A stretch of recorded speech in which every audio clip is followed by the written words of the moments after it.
What is up, guys? Whoa, this is a bit of a different stream now, isn't it? As if we're in a different place. So, welcome to the cooking stream of 2021. You are in my kitchen right now, and I tried putting on some jazz music, but it doesn't really seem to want to cooperate. So I'm gonna see if I can find a playlist for stuff for us to play. I'm gonna put on some cozy jazz music. That's what I was thinking about.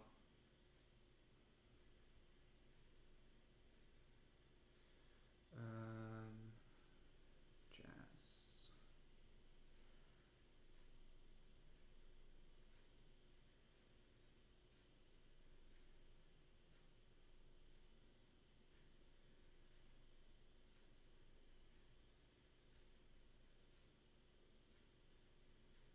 Oh, but I cannot use any. I need to use any license-free music, of course. Gosh darn it.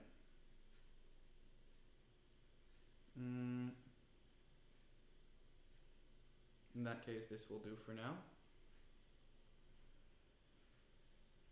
Alright, so welcome in the kitchen, everybody. Today we're going to be cooking some nice meals. And I don't know really what to expect, but we're just gonna see how far we can get. We're gonna make curry chicken masala, and it's a somewhat spicy curry, I would say. Before we start, let's grab all the ingredients that we need. We're going to require some ingredients, of course, for the sauce or for the paste, the masala, and also for the chicken tikka. So the thing about chicken tikka masala is that it's split up in two parts: the chicken tikka part and the masala part.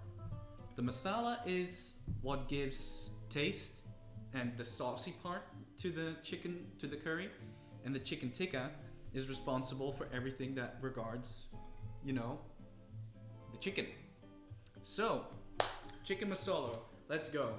I'm gonna grab the ingredients that we need. First of all, we need some chicken, of course. Well, I had some chicken yesterday, so we can use the leftovers from what we had there. Chicken, here, ta-da. Some leftover chicken. We're going to require some salt. And we have plenty of that over here. So again, remember, this is for the actual chicken. Then it says we need lemon juice. Unfortunately, we don't have actual lemons, but we have this, which we can use to give it more taste. Can you hear the music, by the way, guys? How's the music? Is the jazzy music alright?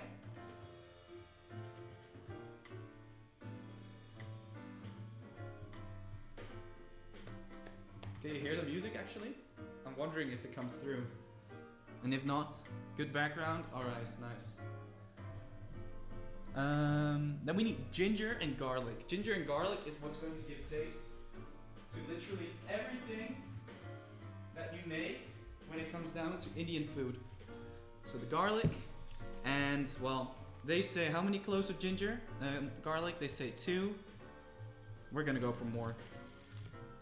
Even though this is only for the chicken, we're gonna go for like 3 cloves, maybe even 4.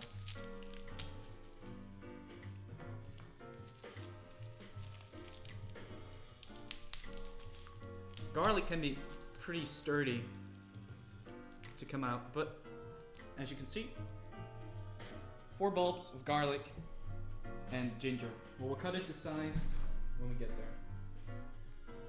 Okay. Next up is cumin, paprika, chili. The basics. Cumin, where's the cumin?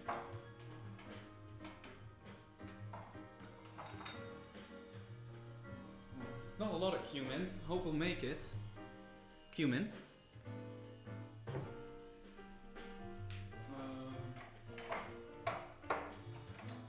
Paprika. And chili powder, and instead of chili powder, we'll use chili flakes. Chili flakes are just the same, but as the name suggests, it's flaky. And as a result of it being more flaky, the spiciness is conserved a lot more within the actual flakes themselves, so they are in some way more tasteful. So that's the next part. Those are the spices we need for the chicken, although we're still missing one, and that is the so-called garam masala. If I can find it. There we go. Garam masala. It's a combination of spices, of a lot of spices actually, and you'll be good with this. Just ask Jim to look out for the missing ingredients. His ability will help out. Of course. He's a zigzagoon. Pickup ability. No, so garam masala is a combination of spices, and they add so much if you're making Indian stuff, so need that as well. Then to make the chicken a bit creamy, we're gonna use whipping cream. Over here. Let's have a look. Where did I put it? Ta-da. Just a bit of whipping cream. And finally, we also need some olive or sunflower oil. Well, I prefer the taste of olive oil, so that's what we're gonna go ahead with here. All right, so that covers the chicken part. But first, we need to make the paste, because without the paste, we cannot make a sophisticated curry. So for that, we need to get some more ingredients. For the masala, we need some olive oil, but we already had that, so we don't need that. We also need some onions. I used to like a big onion, halved and finely sliced.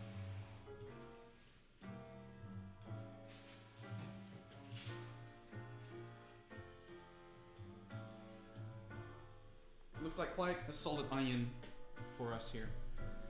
Then we need even more ginger.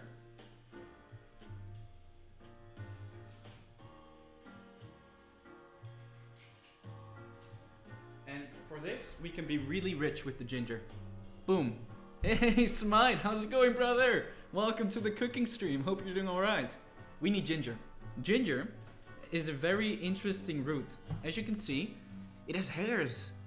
Ginger has hairs, but ginger is one of the most tasty roots in existence.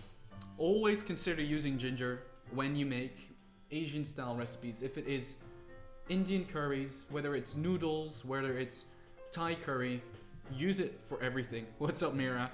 Hey, bro. So that's the ginger. Now we need garlic. A lot of garlic.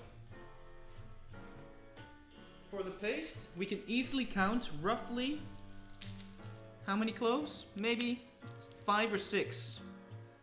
So 5. Let's go for 6 cloves of garlic. If I had a girlfriend, she would not have been happy with me tonight.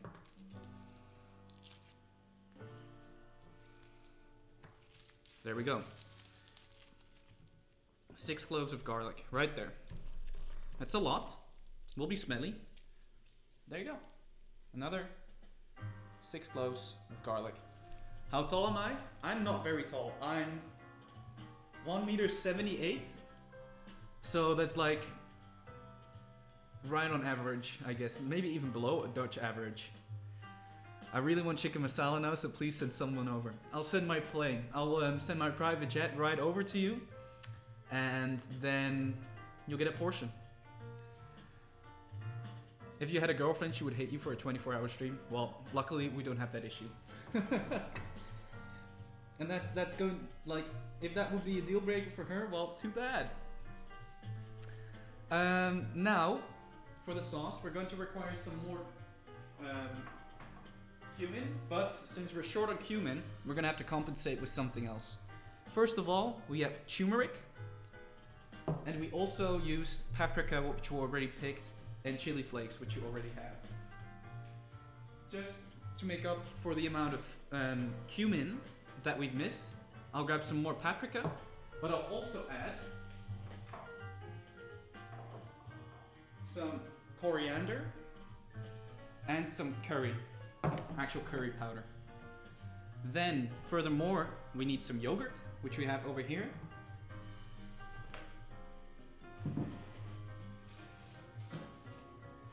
Tomatoes for the paste.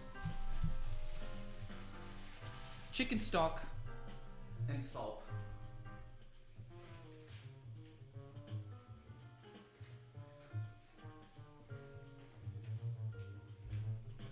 Some chicken stock, and that's it. Okay, so right now we can start making the paste. And the curry paste is maybe the part that takes up the most work, but is also the most interesting to make. Whoa, sharing lengths here. Okay, so Jimmy is just under 180, Mira is 172, Smite's 183. Happy Dancer, what is you? What is your length, Happy Dancer? Your dad decided to marry a hobbit. And Sekri has 165. It's taller than my mother. My mother's small. My mom's small. Small.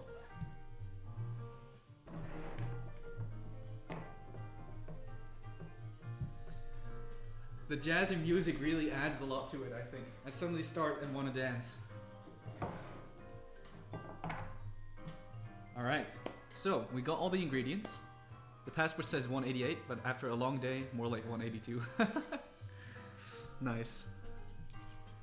Okay, so there's this one rule that is really important when you cook, guys, and that is tidy up after yourself. You don't want to end up being done with cooking and having the most, I would say, the most disorganized kitchen in the world. So what you preferably want to do is that you grab a little bag,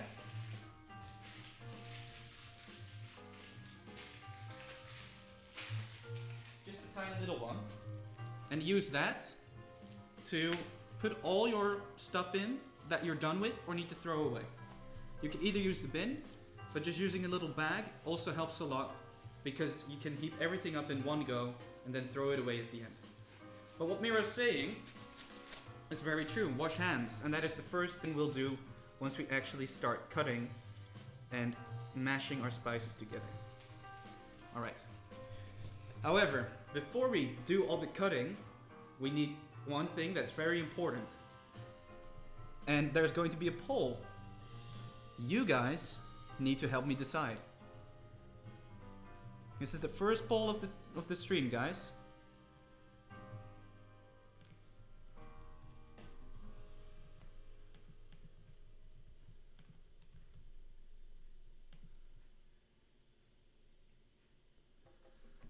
Wine or beer?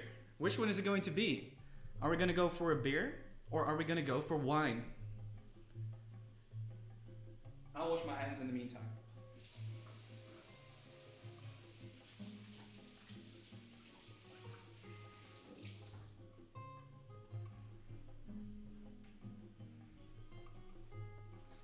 Both. Bring in those votes, guys. Wine or beer? Alright, wine's doing well. Who else? Drop in those votes, guys. Wine or beer? Check out the poll.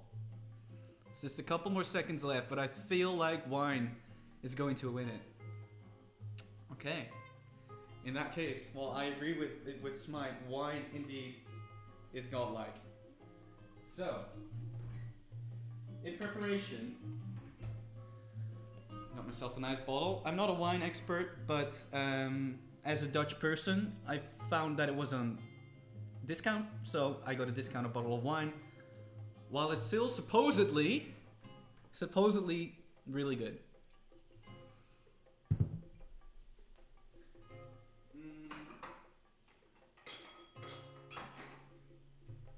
Big glass, right, guys? Not a small glass. Big wine glass, right? We want to go with a big glass. Big, okay. big wine glass.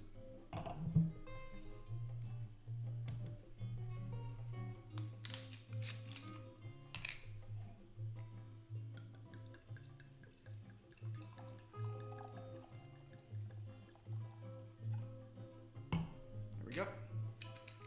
This is the biggest I can get. Alright. So, hands are washed. Wine is served. I'm gonna take a sip, by the way. Cheers, guys, to everybody, because it's Friday. Friday means it's weekend time. So, for everybody who's at home and had a hard day of work or just wants to enjoy their weekend, I would like to ask you to get a drink yourself, sit back, and just enjoy your evening. This is the start of the second part of the 24-hour stream. I hope you have a great time. I'm starting to get hungry. We are going to make ourselves a lovely, amazing meal. Cheers, guys.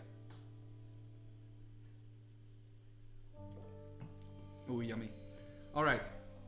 So first things first is that we want to make the marinade. Yeah? So first we're going to marinate the chicken. We're going to put it in a non-reactive bowl and rub it in salt and lemon juice. Then we're going to tip it with a knife and rub in the seasoning, adding the ginger, garlic, cumin, paprika, chili powder, cream, and garam. We won't be able to really marinate it for a long time, so it will only be a couple of minutes, but it's better than nothing. So,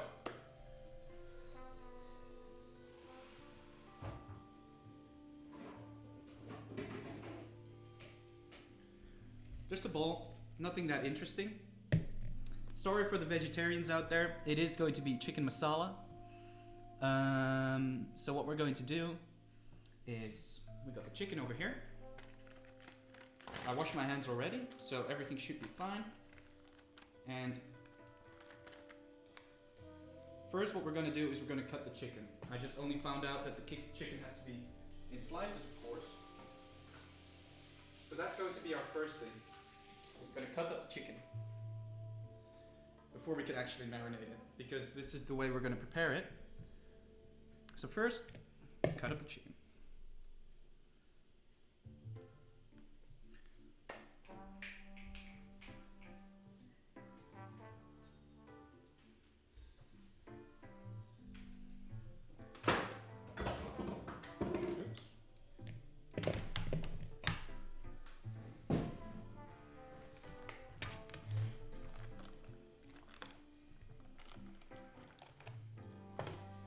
So what you do when you cut chicken is that you turn it upside down, because if you turn it upside down, you got this really nice line over here that you can cut through, and then you cut it in the same area as the fibers run.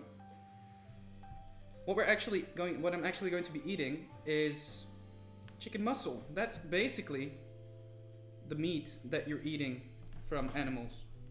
It's all muscle. So we're gonna cut this up in several slices, as you can see, and from there on you're going to cut it across the direction of how the meat fiber runs. And we take medium-sized slices, something like sorts of this, which you then put in the bowl.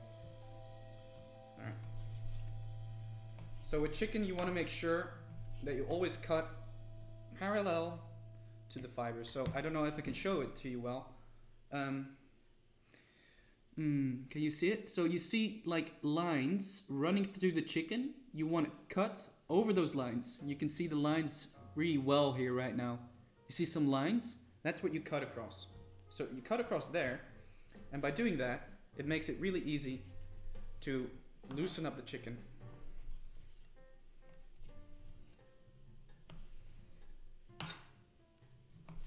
Although it doesn't really matter too much. You can still cut it nonetheless. Nice, Sakria. Go for it. I mean, I'm not just gonna cook and shut up, so I'm actually gonna show you how I make my chicken curries. Okay.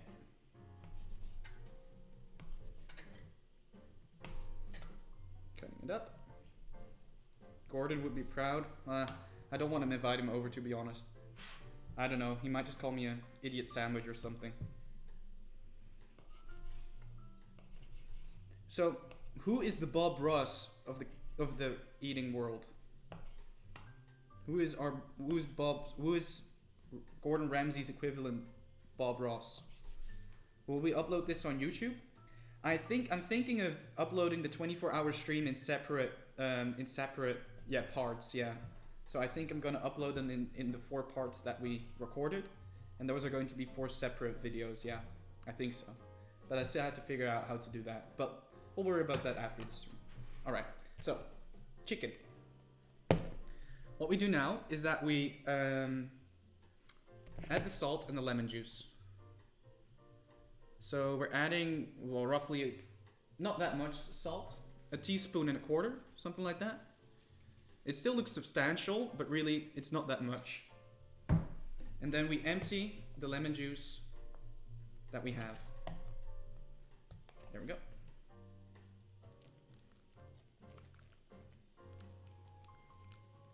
And it can be a lot. It looks like a lot. But what we do then is, by adding it, it really takes in and absorbs all the, yeah, I guess, lemon juice. Hey, what's up, Zarif? Chocolate milk? We are not going there. We are not going there. Don't you even think about it. Cheers again, guys. For those that have weekends, grab yourselves a drink as well. You deserved it.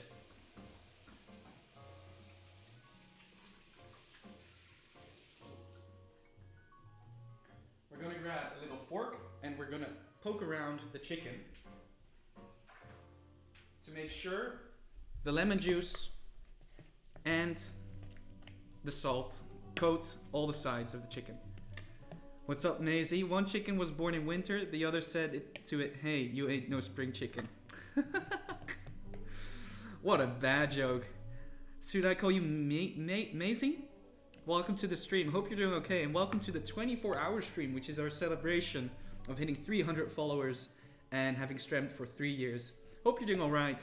We're making some chicken masala today. Chicken curry, Indian, and we're only started right now. Hey!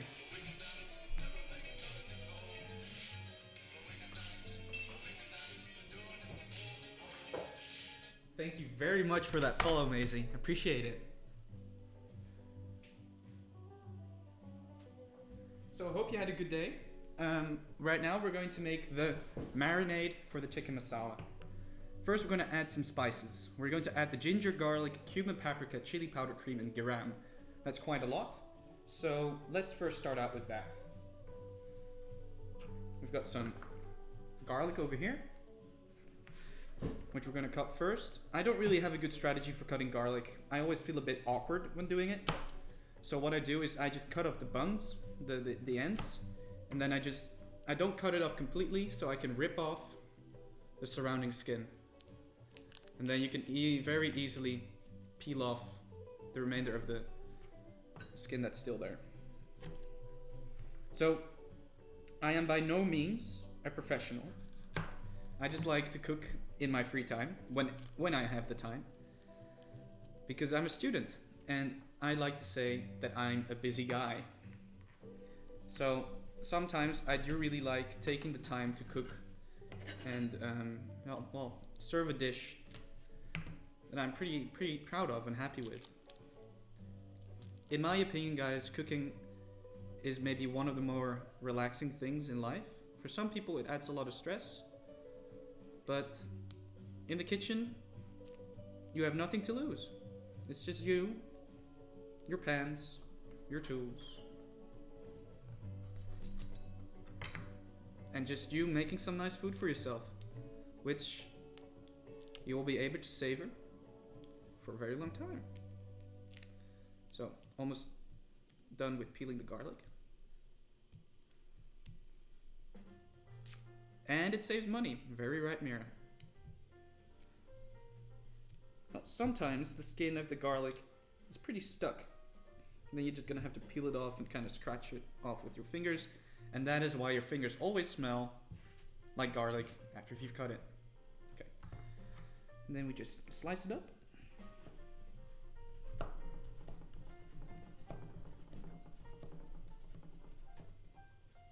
Put it on the side, and we'll slice all the other ones first, and then chop it up. I will not cut myself in the finger, of course. Add 8 bushels of garlic and 8 whole onions. Damn. Well, pretty close. We're adding 1 onion, and in total there will be like 8 or 9 bulbs of garlic in there. So not much strategicness to this. We're just gonna cut it up into tiny bits and pieces.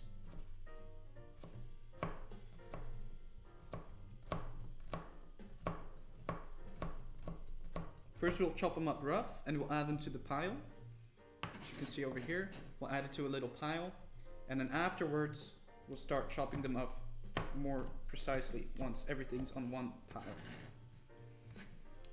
Oh, for fuck's sake, we're gonna do this? I am cooking. You cannot expect from me to be cooking and talking Scottish at the same time. I think that's a bit rude, really. Putting so much pressure on me. And now that I'm cooking while talking in Scottish, I have a feeling I might have to make haggis instead of curry. Because an actual Scot would have to eat haggis, not curry, just haggis, potatoes, pies, a good glass of whiskey. Not some fancy meal with spices and chicken and all that weird stuff. Just haggis, just meat. Was the wine good? It was pretty alright. Yeah, it's still there though. Taking it one step at a time. We've got an entire night ahead of us. We're in no rush to actually see, and this is where Mira plays the hydrate really well. Because I'm hydrating myself with wine.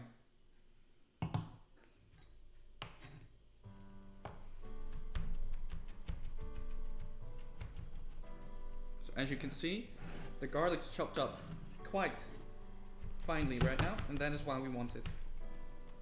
Chopped up garlic. And what we do afterwards is that we add the garlic to the chicken.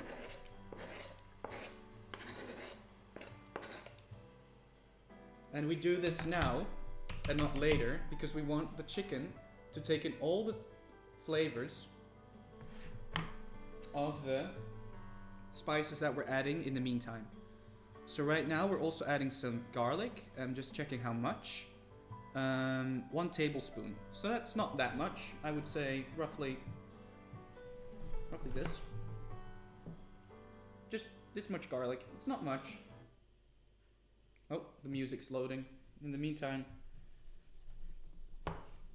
you can listen to my beautiful voice. So there are multiple ways in which you could, in which you can peel garlic. The best way is to actually do it with a spoon, because by peeling the garlic with a spoon, you minimize the amount of actual ginger that you take off the bulb when going through this process. Now, by actually using a knife, I have quite a large chance that I'm taking away chunks of ginger that we could have actually added to the chicken masala. So we just cut up the ginger again. First slice it, then we turn it 90 degrees and we start chopping it.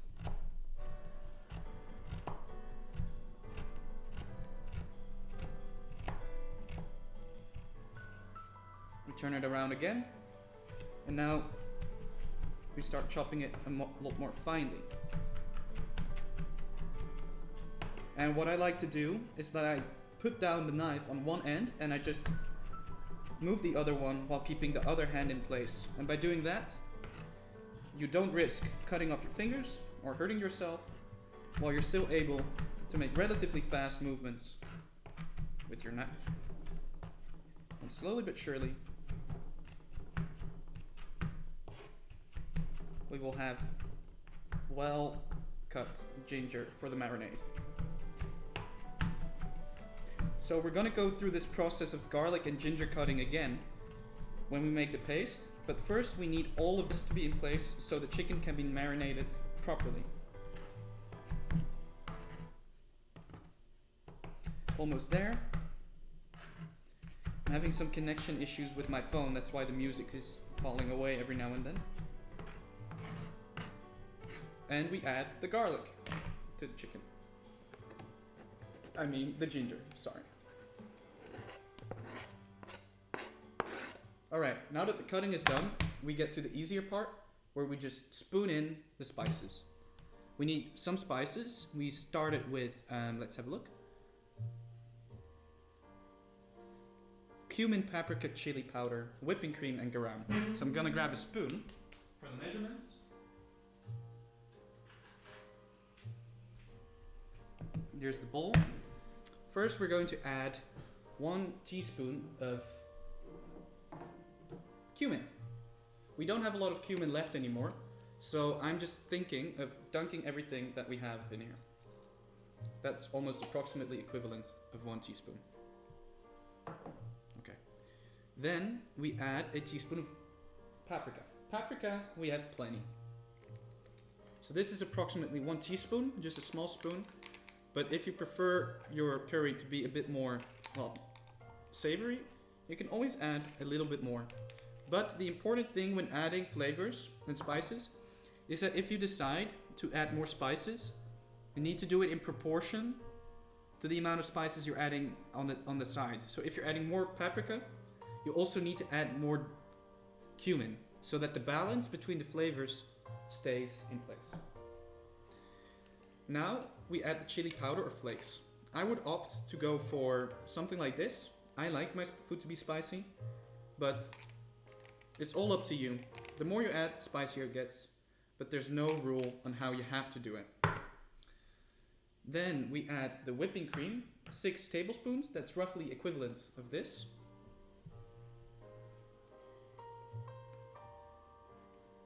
We pour that over.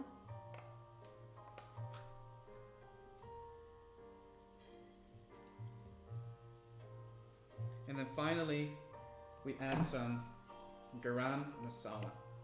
So again, for those who have not heard of garam masala before, garam masala is a combination of spices.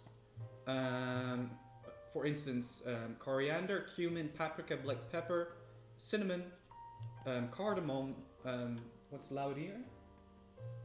Bay leaves, cayenne pepper, and more. We add roughly, what is it? Half a teaspoon of this. So we go in, make sure to get the actual balls of the spice, and since garam masala is quite flavorful, we're going to add a little bit more. Okay. So before we continue, we need to make sure that we keep our workplace tidy. So as mentioned, this is our plastic. Our plastic goes on the side. We have some peels for the garlic and the ginger that need to go. We're going to put that in our pre-assigned bag.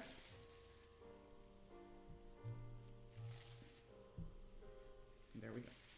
Okay, and we're going to put that on the side. Organize our spices again. Put the herbs back together where they were. Put the lid on the garam masala.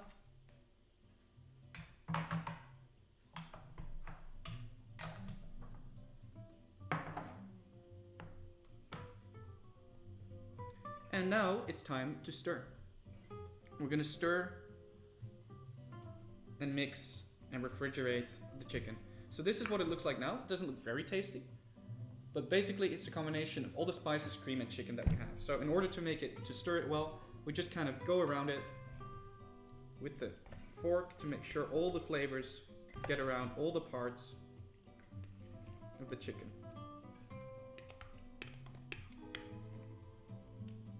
And we let this sit for some time so that all the flavors and all the spices can sink in to the chicken itself. And now it's starting to look like an actual proper marinade of lovely, redly looking spiced chicken masala. Obviously it's still raw, so not ready for eating. But now you're getting... Oh, it's very creamy, something more like that. It's not very attractive as of yet. That's alright, because... well, we're not really doing anything with it. This is gonna go in the fridge.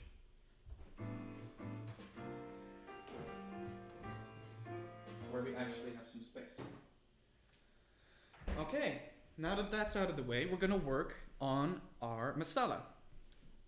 We are going to make it ourselves using the following.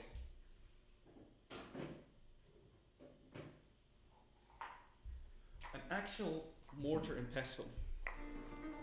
This tool is amazing to loosen up all of the flavors that you can get out of your ingredients. By using this, rather than instantaneously cooking, you make sure that all the flavors are maintained within the actual food and tikka masala. So what we're going to do is we're going to cut the onion up, the garlic, and the ginger.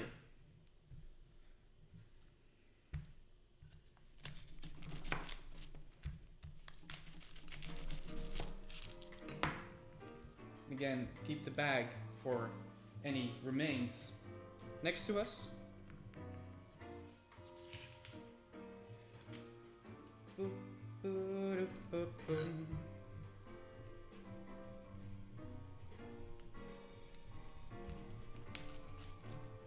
Then peel the onion. Hopefully we're not going to cry. These onions are relatively old, although onions generally tend to stay good for a long time. I'm not sure if that was my actual eyes, but I feel like this might be a pretty bad onion. I'll try. Let's see. So how I cut an onion is usually I cut from the top to the bottom and I cut it in half. Then I slice it, not completely through, but partially in vertical slices.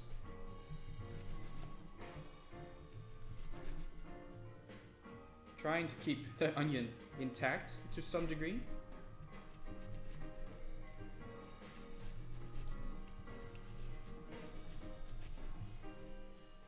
Set that aside. Do the same for the other half. So far so good. No tears.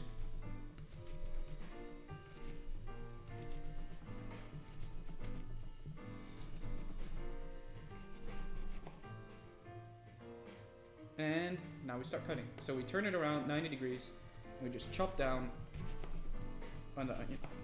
And as you'll see, by making the downward movement and completely cutting through it, we automatically dice the onion into small fragments. This is just a rough chop. We'll do another chop afterwards once we've cut this.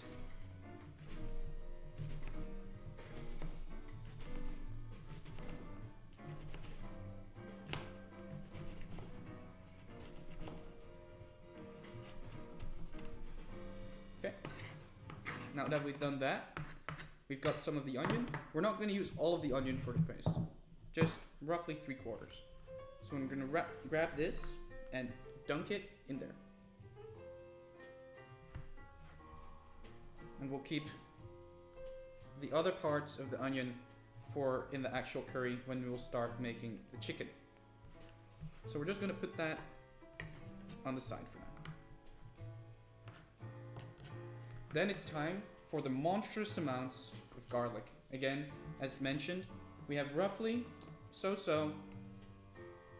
cloves of garlic for the curry paste.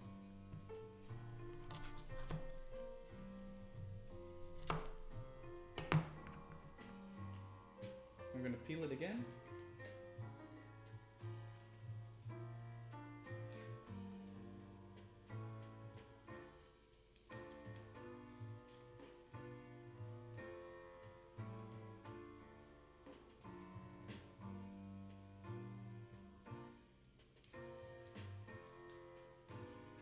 So there is some pretty sad news in the world of my kitchen. Only just recently, my rice cooker passed away. which means I have to try and make my rice by boiling it. And I've gotten so used to actually cooking with my rice cooker that I'm not sure if I'm actually good at cooking rice. Well, that sounds really stupid because cooking rice is maybe one of the easiest things in the world, but yeah, I got shit at it because, you know, my rice cooker died. F for the rice cooker. Exactly.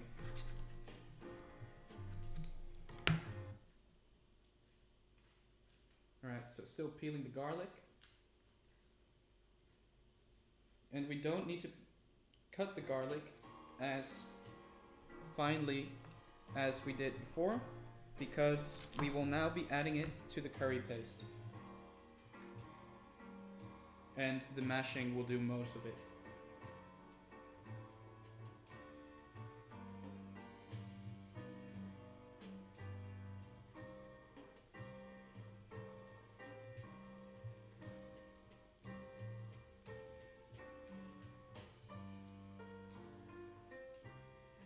It's number 4, and then the 5th one.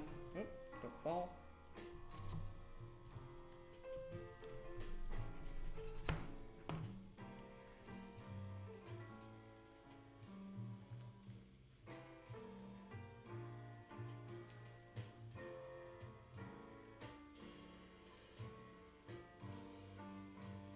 Okay, that's the garlic peeled. Now we're going to go through the same process of actually cutting it. So first, vertically, put it to the side. Do that first for all garlic bulbs, cloves, whatever you want to call it.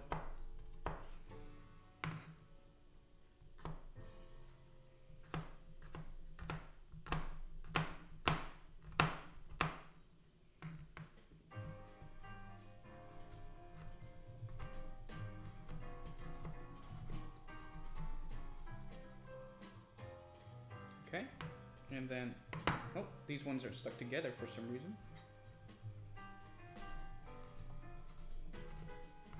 Well, if you haven't noticed yet, this is quite a lot of garlic. We're now gonna grab the garlic together and roughly chop it up.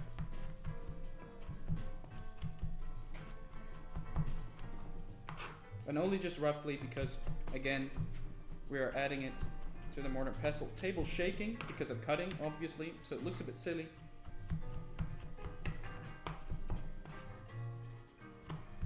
But all will be well.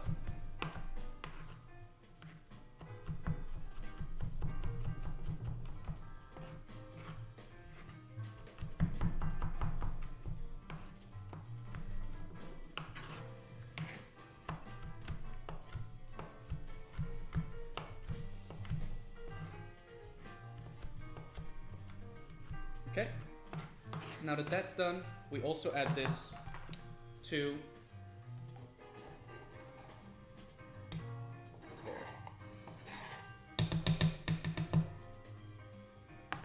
now for the ginger. I think we can just use this. How much did they say?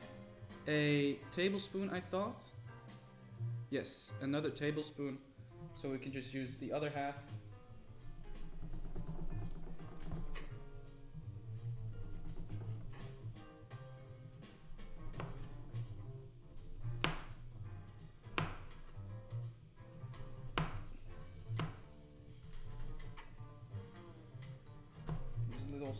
Piece of skin that we need to cut off here. It's quite sturdy. Okay, and now we basically do the same for the for this as we did for the other part. There, that part wasn't very good anymore. Okay, so again, slice it vertically first, and then we turn it 190 degrees.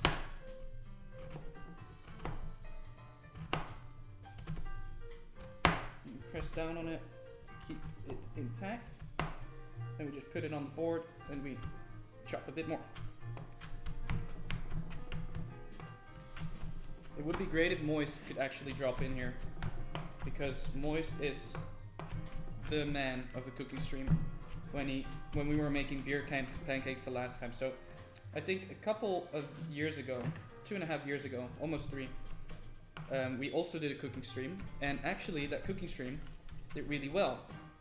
We were making beer pancakes. I don't know if there are any of you in the chat that remember. It was a really long time ago. I'm not sure who was there. I think it was only Drunken and Mira of the bunch of the gang that's here right now has actually experienced that. But we ran out of milk, and because we ran out of milk, we had to, you know, we needed another liquid replacer to make the batch, the dough, or what do you call it, for the pancakes. So we added, of course, as you could guess, beer. And from what I remember, they actually tasted really good. They were actually really nice pancakes. Okay. Now we're gonna add the coriander.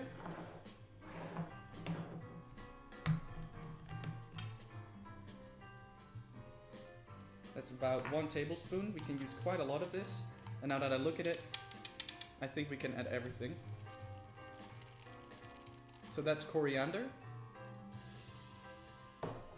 We add some turmeric. Turmeric is mostly used for adding color, but also somewhat of a taste to the curry itself. So add half a tablespoon of that. Then we add some chili flakes. Not much, because our chicken's also pretty full of it, so we're gonna add half a teaspoon. We add 2 teaspoons of paprika, which looks roughly equivalent of what's in here. So we're gonna dunk that in there as well. And then we're actually done using our spices, except for adding the garam masala.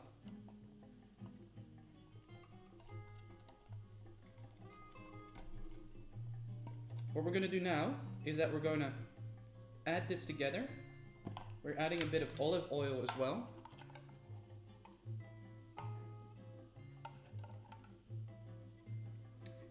And a bit of tomato paste. Oh yeah, I forgot to get that. Tomato paste. Tomato paste. Okay, so first again, make sure that everything's clean and tidy. Putting everything that we don't need in the little dispenser bag. Put it away. Okay. How's coriander, or whatever spelled? Just the way you did it. That's how you spell it. So, just to give you guys an idea, it's really heavy, but this is a bowl full of spices, garlic, and ginger. And what we're gonna do now is the most fun part, maybe, is that we're going to mash everything together into one roughly smooth paste. We're gonna add some tomato paste.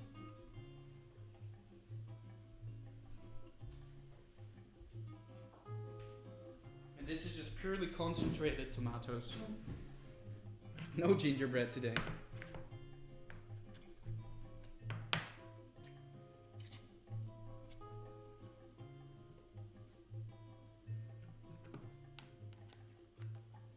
We're just gonna add the entire bunch.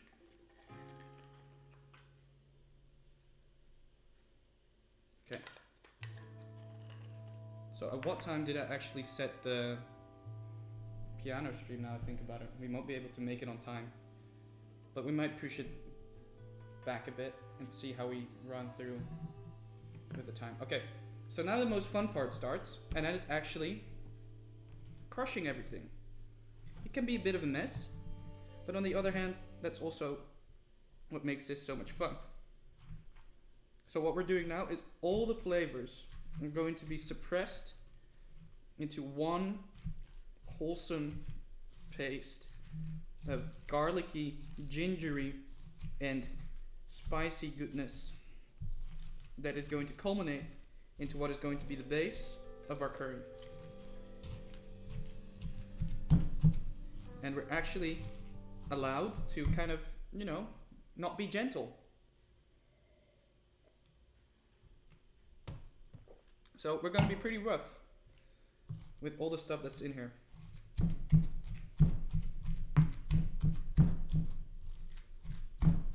And if you could smell what I could smell is a lot of flavors and spices. Am I the only person to eat all the delicious food? Yes, my housemates have gone away for the weekend. But on the other hand, that gives me the calmness to be alone in the kitchen and not having to worry that I'm in their way. So we're just gonna continue this.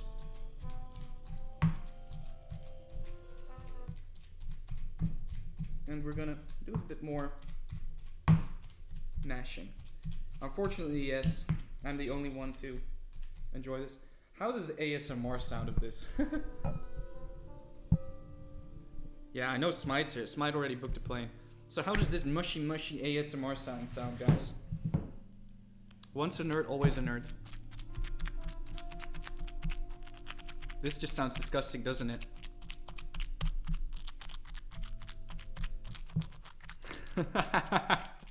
This is your food being made, Smite. This is your food being made.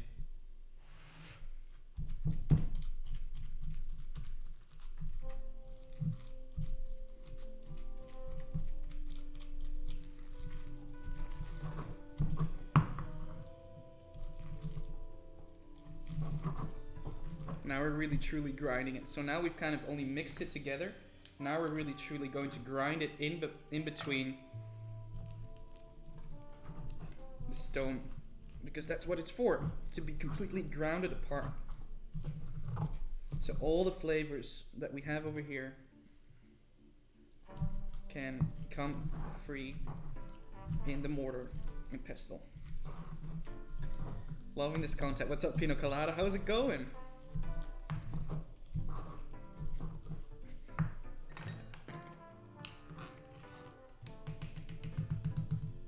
So we're right now just making the curry paste, which is going to be a basis for the tastes and the salt.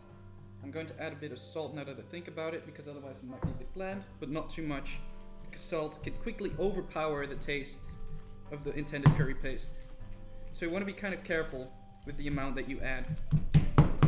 We're making chicken masala, an Indian curry based on tomatoes, ginger, and garlic, and obviously chicken. So right now we're making the paste, which has all the flavors and all the spices. But in order to make the paste successfully, we're gonna have to grind it. It's very funny. What is funny? The grinding process or the cooking?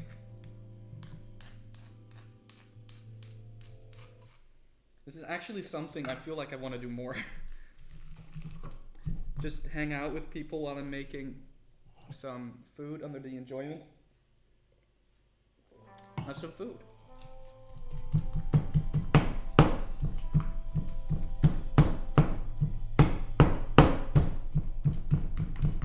Yeah, so don't be gentle on mashing this stuff up.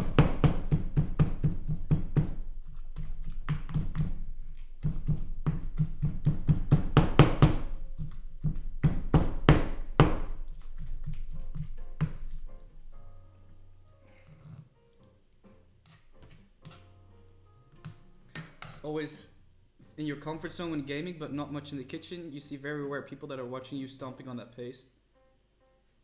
Oh yeah, maybe. But honestly, this is also the way I usually do it. But the paste is roughly ready now. So we started out with a bunch of onions, garlic, and herbs. And right now it's a rough, I would say, paste. So what we're going to do now is that is that a pestle or mortar? Exactly. This is what we use to make the curry paste. That's going to add a lot of the flavor to the vegetables and the chicken. So now that we have that, we are going to put this in a bowl. So I'm going to grab a bowl.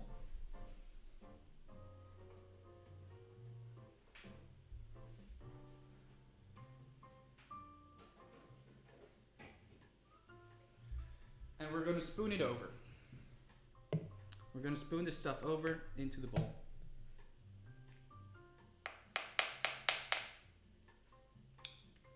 That's really good.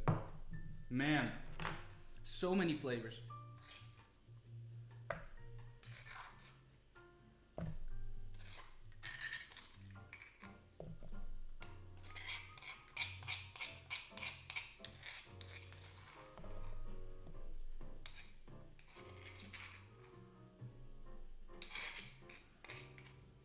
I'm gonna scoop everything over.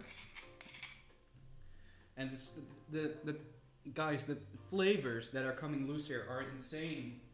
So rich. So rich. Right. So now that that's done, I'm gonna put on the kettle to boil some water, which we can use to make the stock. The stock is going to be added to the curry paste, in addition to some yogurt. We're going to mix that together, and from that we will have our paste finished. In the meantime, while the water's boiling, I'm going to tidy up a bit.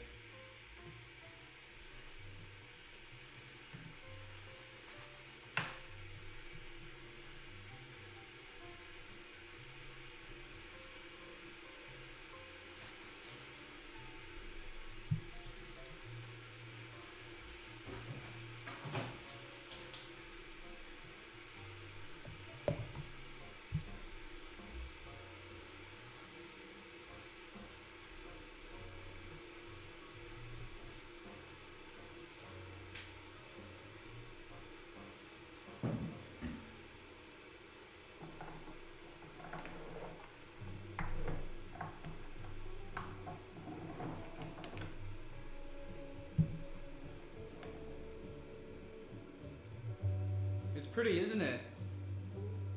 Pretty fancy thing. For sure. Alright. Almost there.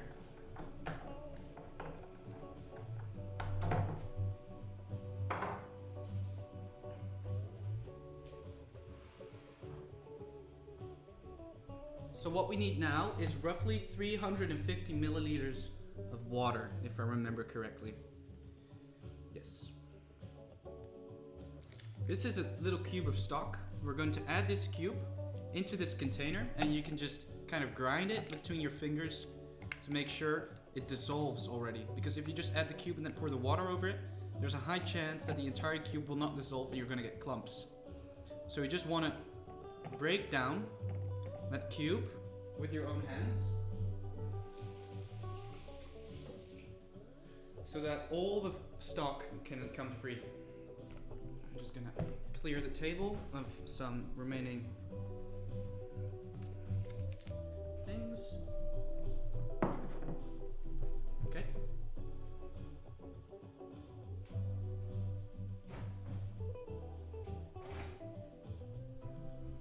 So we're going to add 350 mils-ish. 350 mils. That's not much.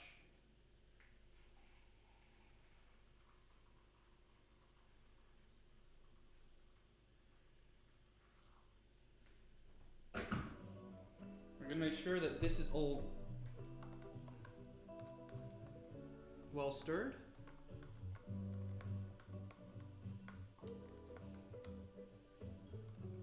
Making sure that the remains of the curry paste that are still in the spoon are in here as well. We're going to add that into here. We can always add a bit more, but we want to make sure that the thickness of the paste is maintained. We want the curry paste to be thick. We'll add some yogurt as well to make it a bit more creamy.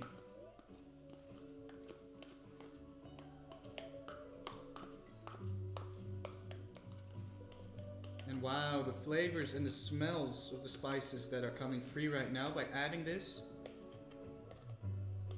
are, wow, they're rich. Alright, added. And gonna go on the garbage pile. Now is the question, how are we going to mix everything together? Well, we have a mixer for this. You're getting hungry again watching me cook. Oopsie daisy. But first, another sip of wine.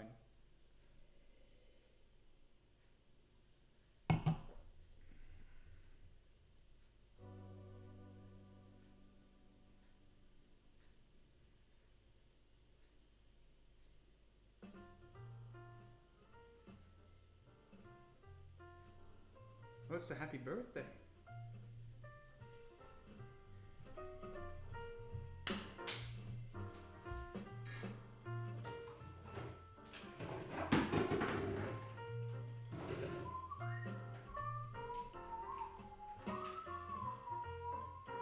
So this is the mixer.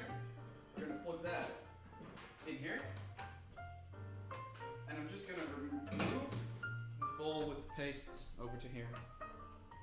I'm gonna make sure that everything's stirred.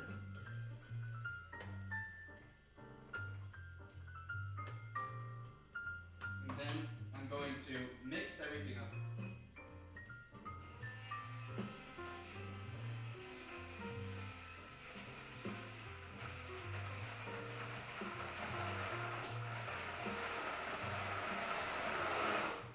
Then we can add a bit more water since... Hey, what's up, Elise? Fucking man, 24-hour stream. You're right. And right now you caught us in our cooking stream. We're making some chicken masala right now. We're almost done with the curry paste. And we're actually almost there to actually put everything in the pan. So right now we're wrapping up the paste and putting everything together. Which is, remember, this is meant for the flavors, right? This is meant for the flavors. So cover your ears. I'm gonna mix.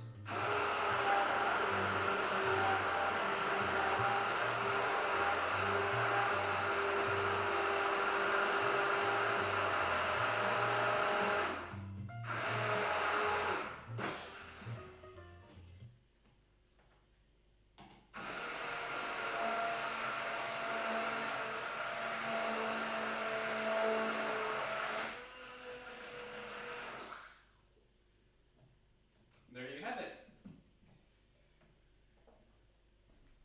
Nice. Yeah, you can see it through here. This is the curry paste. Or at least the sauce. We've turned the paste into the sauce. So, there are just a few things left to do. We have the curry paste, as I just mentioned. The chicken is in the fridge. Over here. That is marinated over time. Now we just need to cut the tomatoes. We'll cut the tomatoes before cooking just to make sure that everything that we need is prepared. Cheers to everybody. It's Friday.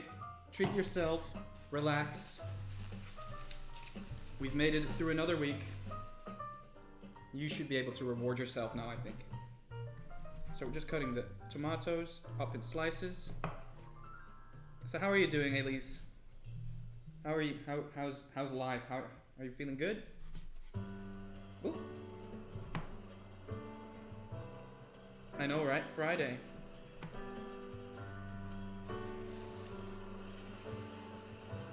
So these tomatoes we got straight from the biological farmer. And these actually are really fresh. You dress like a lesbian wet dream. Okay, you're gonna have to elaborate on that for me. What does that mean?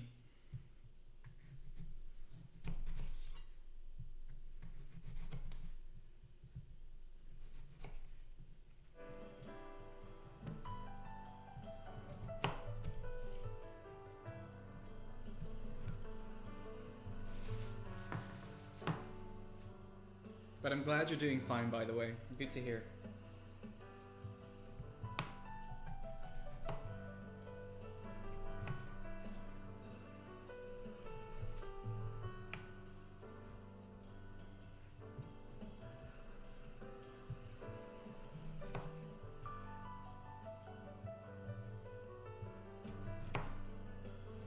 I just realized that I'm spending an entire 24 hours with you guys. Can you imagine? Spending 24 hours on stream. You're basically living through 24 hours of my life. Obviously, you're not going to see me sleep. I'm going to stay up all the time, but yeah. It's actually a pretty weird experience now that I reflect on it. I'm just doing my thing, I'm cooking, I'm taking care of myself, of course, because a man needs to eat. But by combining it into a stream, how amazing can it get? Sleep is for the weak. I wore a white tie with a white collared shirt, a black skirt, a leather jacket, and a brand new white sneakers. My hair is short, and the confidence I had, like I'm gay, and that outfit should have highlighted that. Well, I'm glad you had confidence. That's really great. That looks like a sexy outfit, at least. Sexy outfit. Sexy outfit. Just kidding. That's good. That sounds like a banging outfit for sure. Alright, so tomatoes chopped. So basically, we're all ready, all set to put everything into the pan. We're gonna open up a pan and put some. We're going to put some oil in there, some olive oil, not sunflower oil. Then we're gonna put the chicken in. The chicken's going to really cook because it's already marinated, so it's not going to turn gold, but it's really going to soak in all the cream.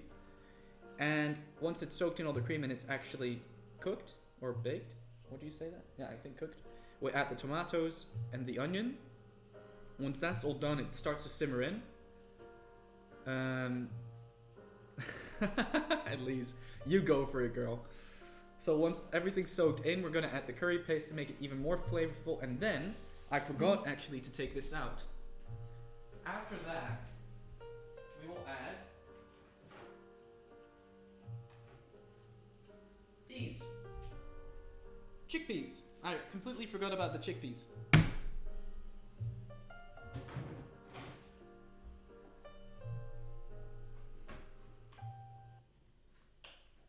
So in the meantime, we're just gonna put the chickpeas over here so it can leak. It's just there on the side, leaking into the sink. And right now, guys, I think I'm going to transport you. I'm going to transport you guys onto the kitchen table, because that's where we're going to be cooking, of course. So we're going into phase 2. Phase 2 of the cooking stream.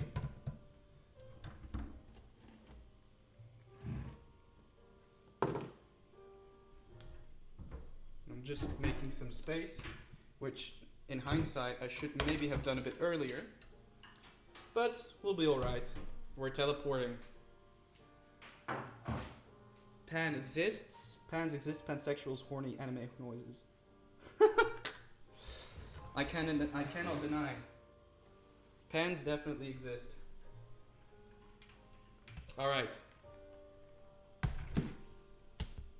Hello. We are here with the camera, with the microphone just chilling over there. I hope that no oil splatters onto the... Can we move this a bit back? There we go. Alright.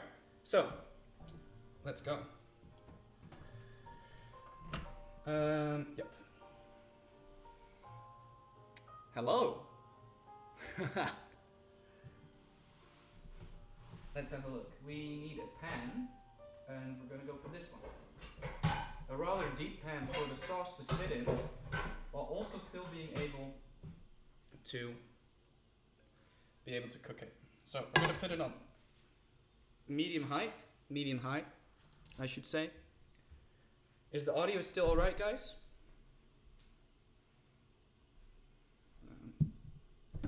I'll put the box behind the microphone, and it's perfect. Nice.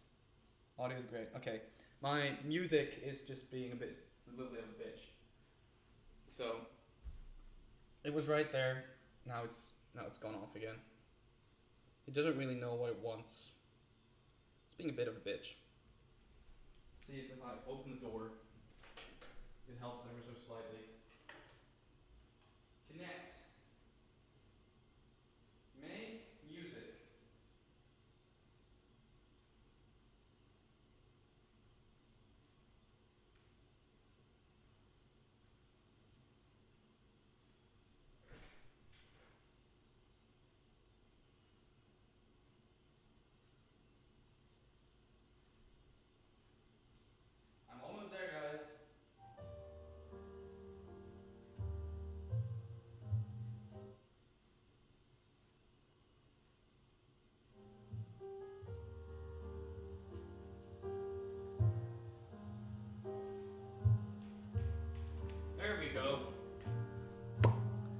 What's up?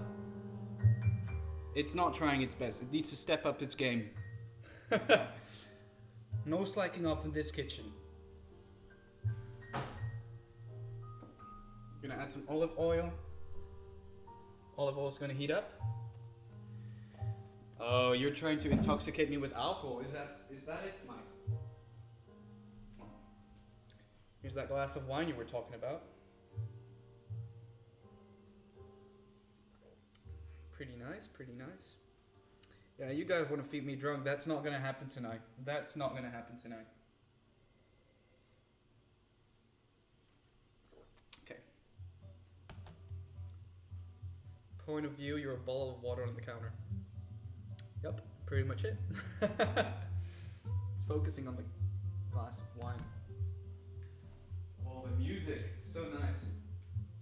We're going to add some more wine since, you know, we're having a nice Friday.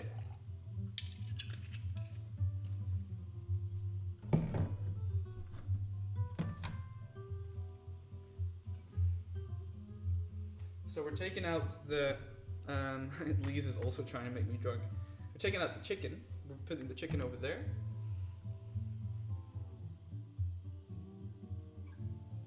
We're just casually enjoying a glass of wine, nothing more. We're doing no weird binge-worthy drinking behavior. We're just casually enjoying ourselves.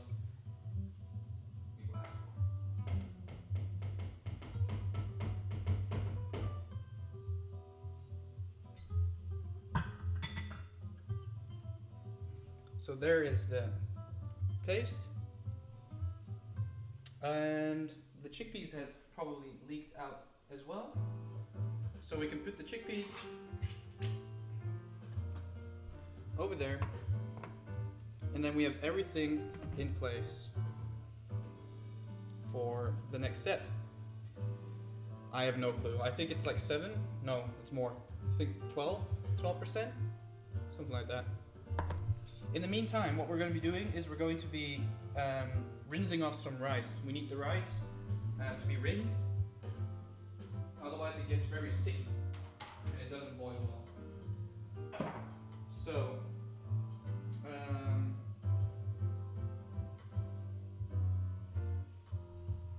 first we're going to tidy up for a bit, just to make sure that we have a clean working environment. While the oil is heating up.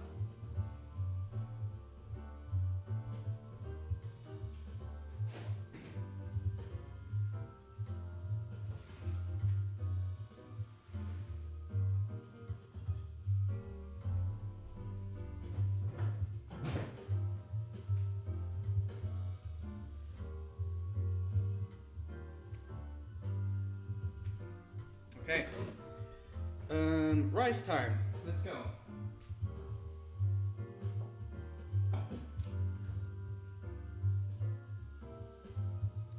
We've got ourselves some rice. Nice from the jar. Leaving now for an hour or so until I get back on the phone. Alright, dude. Take care, yeah? See you later. Peace out, bro. Yep, we're cleaning out our rice, so we need a third bowl for that. A little trick for cooking rice is the following. What you want to do, well, okay, so we're going to take 1 cup of rice.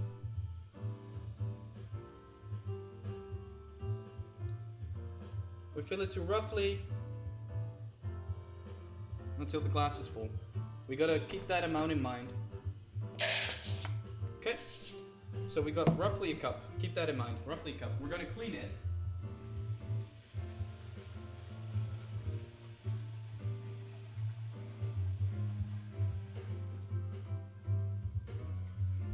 Take out something to rinse it with.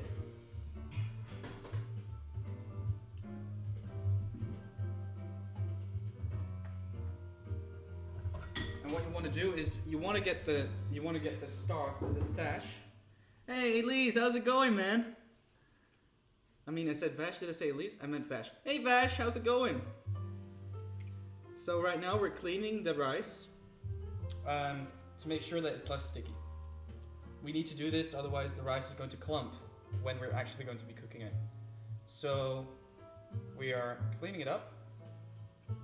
Sounds a bit weird, we're basically just fingering the rice, but that aside, pretty legit. Alright. Thanks, Lise. Just fine, man. Nice, bro.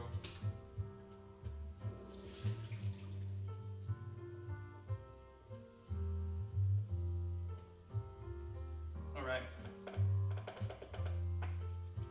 And that gives us a cup of cleaned rice. We're gonna set this apart because we need it when we're actually gonna make the curry and the rice. So, we're getting out a pan, and we're just putting it there and let it sit as we go.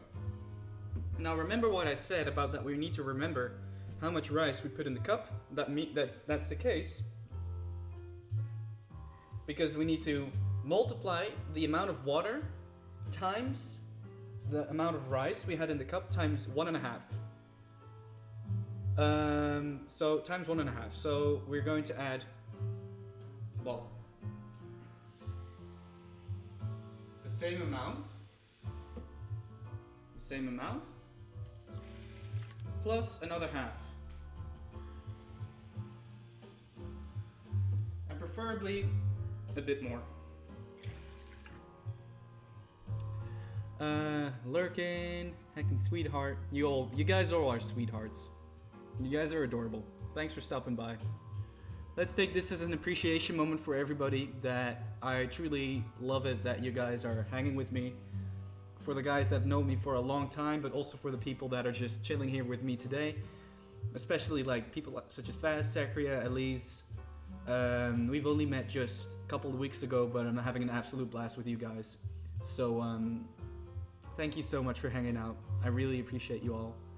And yeah, you're awesome people. So don't change. Enjoying the nice vibes. Craig is a polite guy, unlike Jolly or me. Since Sakria, since she woke up, then again, I'm so used to being around cursed people. It's normal by now. Craig giving awesome cooking advice. Chat, oh my god, we love each other so much. We would actually, like... Alright, well, we're actually going to start cooking now, guys. So everything's in the pans. This is our rice. But we don't start the rice yet. We'll warm up the pan. The most interesting thing right now is that we're going to... Oh, well, the oil is actually already quite warm. So we're going to take the oil from the heat for a moment. We're now going to put the chicken into the pan. Chicken is right here. And don't get scared when it makes a sound, because it most probably will. I'm just going to move the microphone away ever so slightly to protect it from any splashes. Taking the fork out. And now we're slowly going to put the marinated chicken into the pan. And just hoping. Yep, we're all good. We're all good. We are in, baby. We are in. Let's get that show on the road. Oh, that chicken is smelling so good. Chicken smelling delicious. Distracting Mr. Streamer. Teddy Ursa, oh, that's adorable. So, chicken's in the pan, for those that want to see. Yeah, you can't really see a lot, but we already noticed that due to the olive oil, it is actually getting a really nice color. Getting a nice amount of thickness as well. Oh, guys. I wish you guys were here to actually eat this together with me. This is going to be such a... an amazing meal. So we're going to turn up the heat, and we're going to slowly cook the chicken by just naturally letting it boil in. So we're just gonna let that sit there, and it's gonna do its thing. So that's gonna stay there for now. And now we wait. Now we play the waiting game. This is slowly getting warm.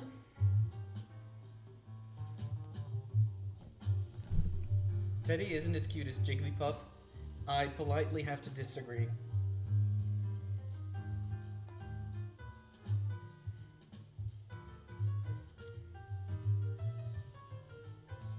The stuffle knife was amazing, yeah. Who used that? I think it was, let's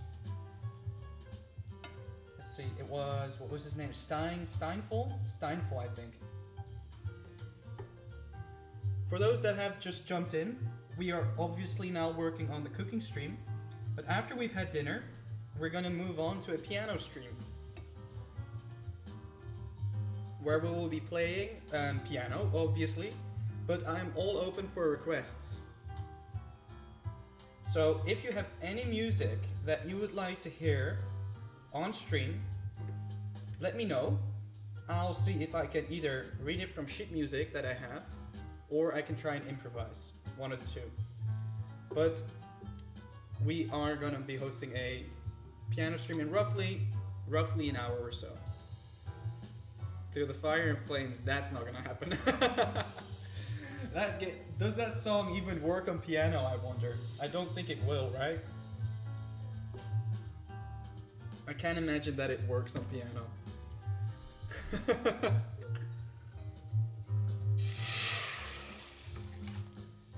So, the rice is in, guys. Rice is gonna be cooking. Oh, the smell of this stuff, guys. Oh my god, I wish you were here.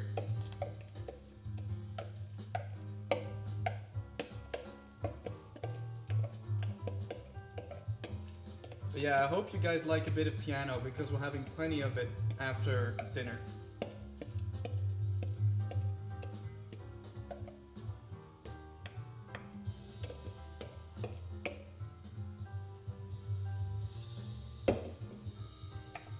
Well, I told you right, Smite. I'm gonna bring it over to you, all the way over to Norway.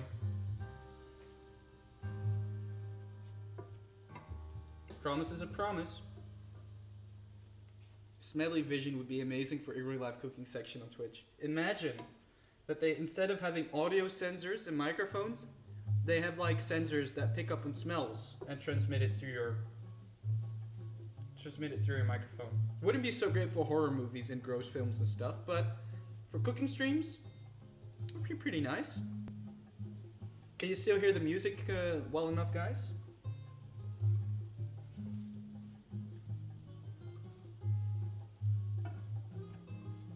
Why isn't it the thing yet? I know. Why isn't it? You tell me.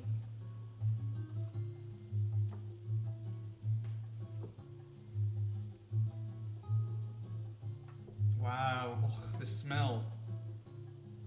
So good.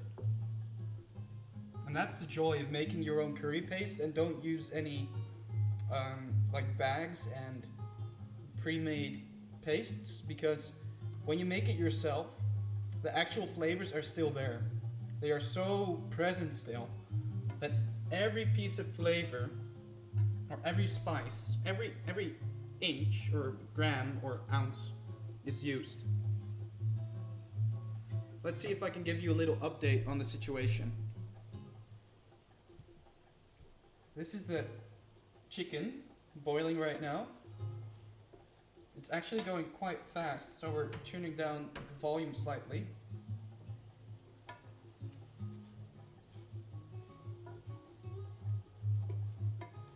There's the rice over there.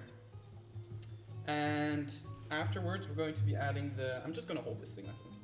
We're going to be adding the chickpeas and the tomatoes and the onions in a minute. I think we can actually do it almost. It seems that the chicken is not pink anymore, so that's good. I feel uncomfortable holding this, so I'm just gonna put it back. Gonna try making this tomorrow. Well, if you want the recipe, it's a recipe I've been using quite a lot, and I usually only use it for shorthand guides because I'm not making it according to the recipe. But in the Discord, in the 24-hour stream text channel, you can actually find the recipe. At least the ingredients are the same. I'm going to actually put on a different YouTube sound.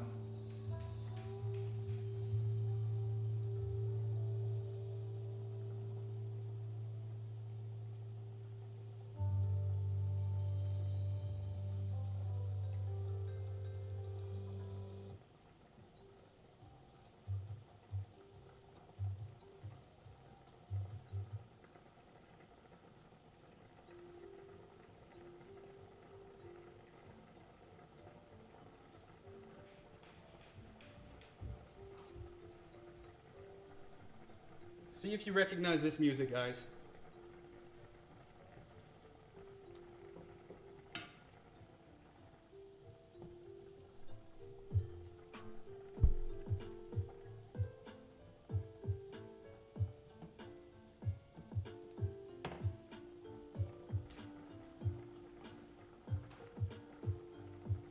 Adding the tomatoes and the onions.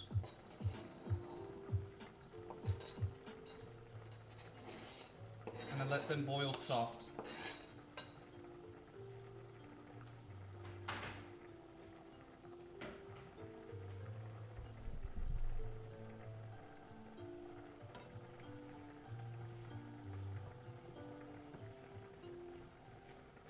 And then once they've kind of been able to bake for a bit or soften for a bit, we're going to add the remainder of the sauce.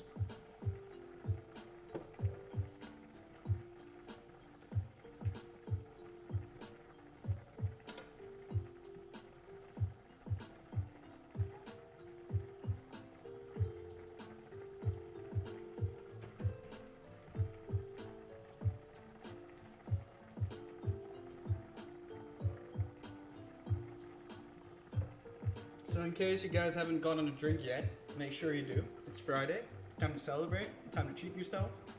I'm having a glass of wine. I might actually pour myself a second one after this.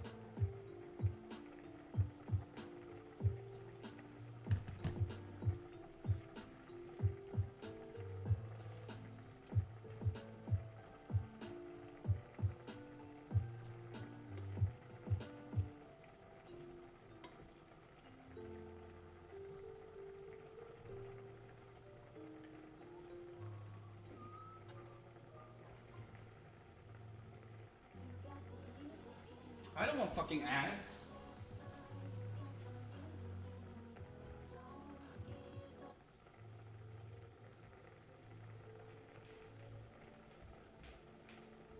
I'm usually always drunk, but I can't drink because I got my COVID vaccine yesterday and they said not to do it for like 2 or 3 days. Yeah, that's always difficult. Don't do it though, it will probably help you out. It's just important to stay safe. I'm glad you got vaccinated though. That's usually a good sign. Drunken, the MVP is in the house. How's it going, man? We're cooking. Well, we're not adding this yet, I think.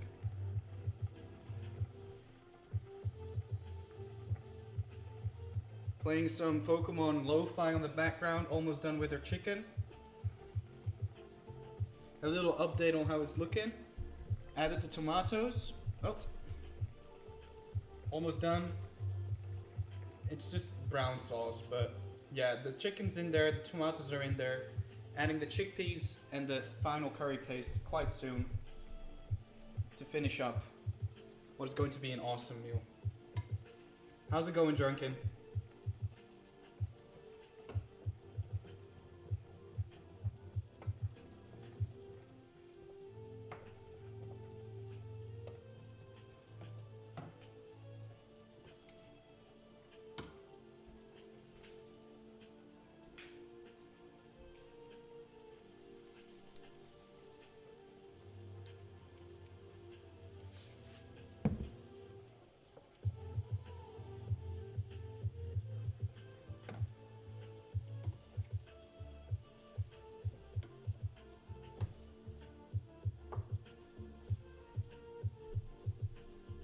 How's it going, buddy?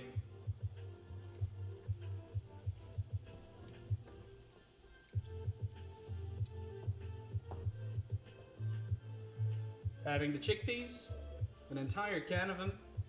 Doing good. I'm thinking about doing the grocery shop at 25% discount on beer. Oh, go for it, dude. Do it. Elise is noticing a pattern. What's the pattern?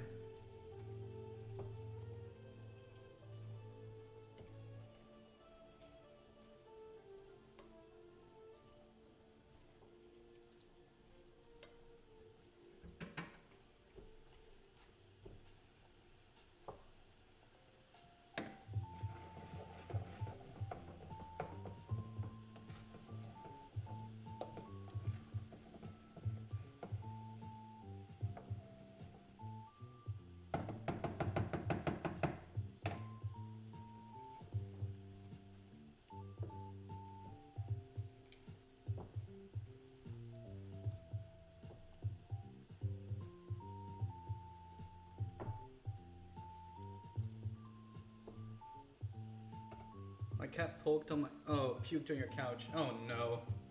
That's not great. 1 alcoholic, 2 alcoholic, 3 alcoholics. All of the alcoholics together. I know.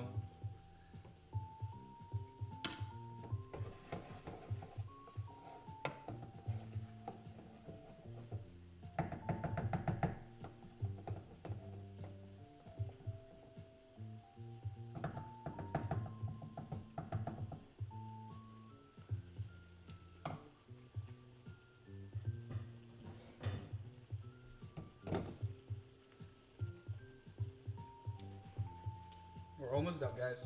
Just adding the paste and then it's gonna simmer in.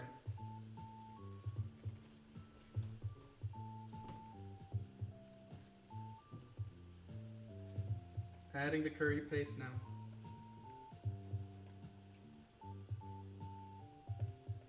This is going to make all the flavors come loose even more.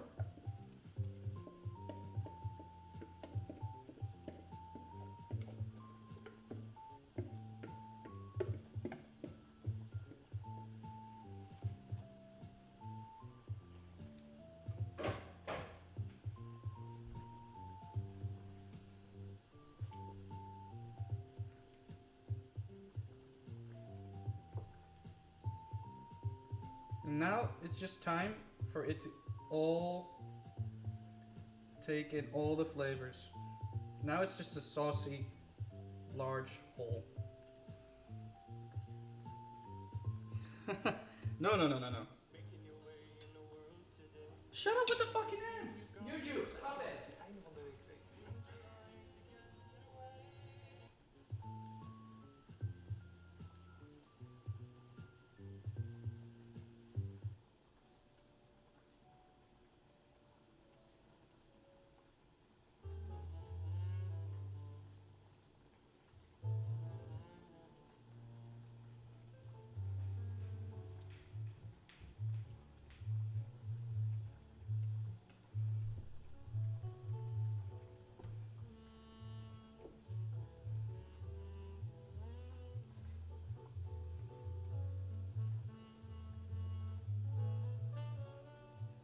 Yep, this is just gonna simmer for now. Gives me some time to, I guess, tidy up.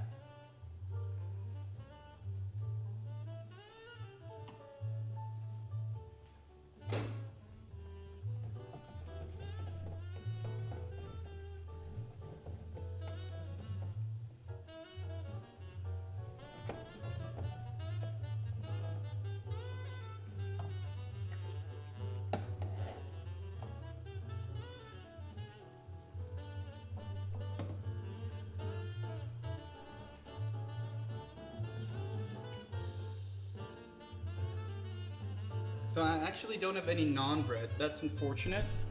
But we can use pitas, I think.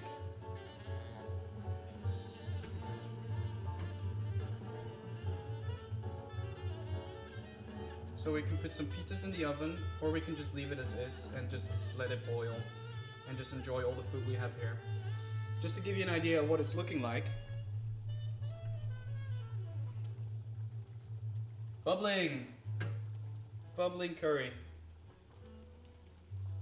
So, curry isn't the most, I guess not the most beautiful dish in the world, but it's a very flavorful one. So now we're just boiling everything, making sure that it all falls apart.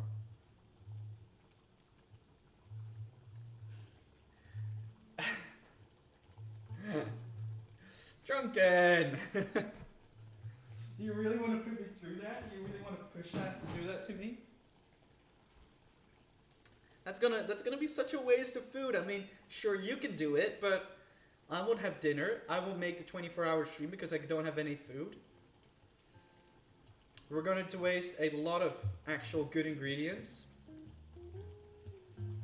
Your choice. Just kidding, brother. I'm just messing with you.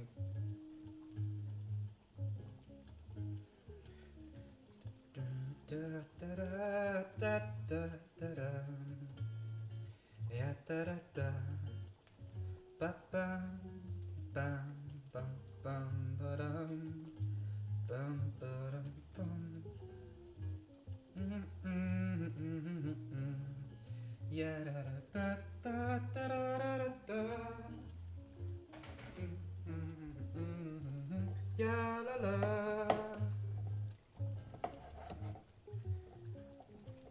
Yeah la la la la la la la la la la. Bum ba da bum ba dum ba da ba da bum.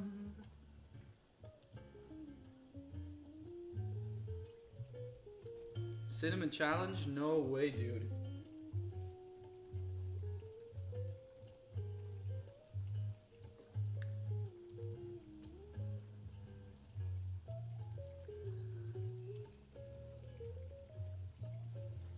Curry is the epitome of Dutch don't judge a book by its cover. That's very true.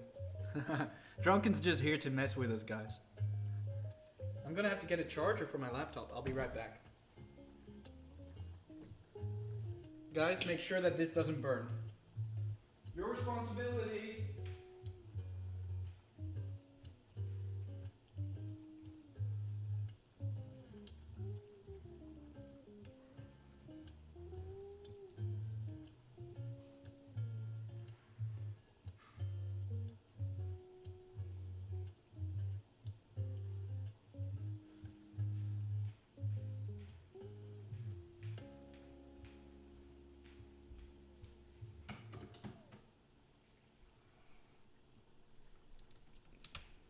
All right. Going to charge. And now we just wait. Now it's just gonna thicken up a bit. It's gonna chill for a bit, and then afterwards it's ready for eating. Watch the pan explode. So, okay, I'm gonna take you guys off the charger for a short moment. I'm going to show you where we're going to be having dinner and what our view is going to be.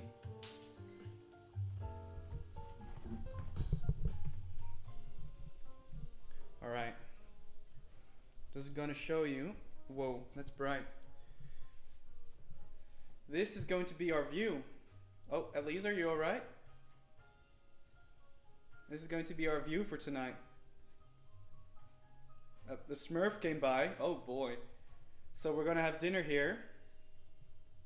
Sitting in the window with some nice view. So I'm gonna have some dinner here together with you guys. Is this spot approved? Does chat approve of this spot to have dinner?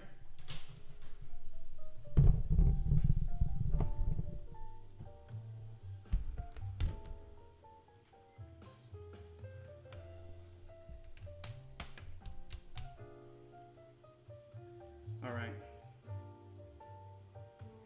I guess chat approves. Yeah, this is honestly, the view in this place is amazing. But I sincerely hope, Drunken, that those Smurfs didn't put anything nasty in my food. Thomas, how's it going, bro? Thanks for stopping by. How's your day going today? Oh, no, we're approving. We're approving the view of where we're going, the place of where we're going to be having dinner in a minute.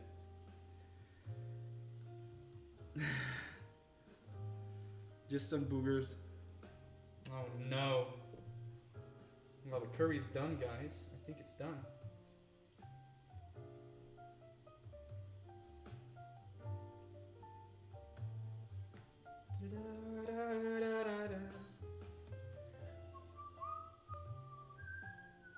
I'll show you the view once we actually have dinner.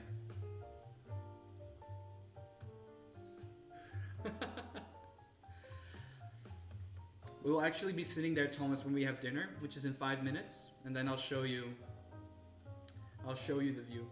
Yeah, you guys are going on with your bad jokes. I'm just trying to prep dinner. When did I actually say that we would be having the piano stream? Could you check that for me, Drunken? Absolutely, Thomas. I do. I absolutely do.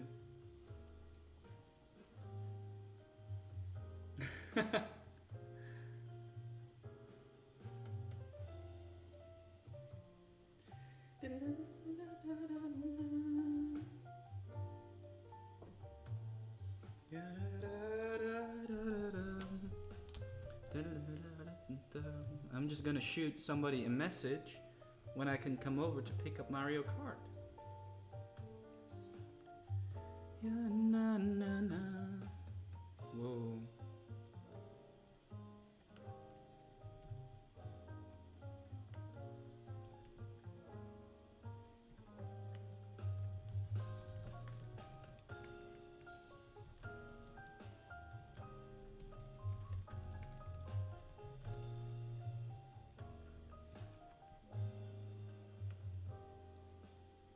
Alright.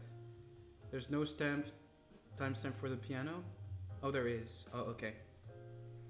I thought I put it in the Discord in the schedule, but I don't have access to Discord right now. 6:15? Oh, okay. Then we'll have dinner and we'll start at 7. I mean, we'll just have dinner and then immediately after we've had dinner, we'll start with the piano stream. So yeah, we'll have a bit less time for the piano stream, but maybe we can take some minutes away from the horror stream. Because after the piano stream, guys, we're going to have a horror reading session where I will read you some horror short stories. So that's going to be very interesting. Somebody told me I have a good reading voice. So we're going to see how that's going to go. Aw, Elise, thank you. That's really nice of you to say. That's so cute, thanks. Appreciate that. 3 minutes left. While dinner's ready, I'm going to put my food on a plate. And the smell, guys, the smell of this stuff. The smell is insane. As in good, insanely good.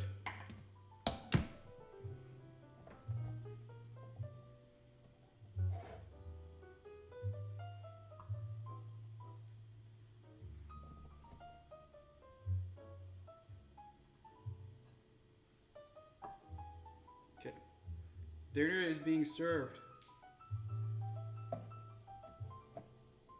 That's what she said, by the way.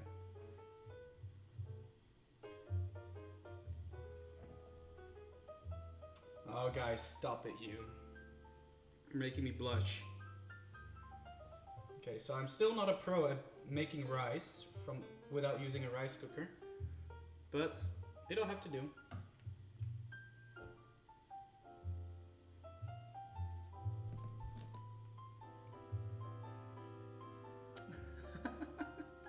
Stop it, Elise! You're making me blush!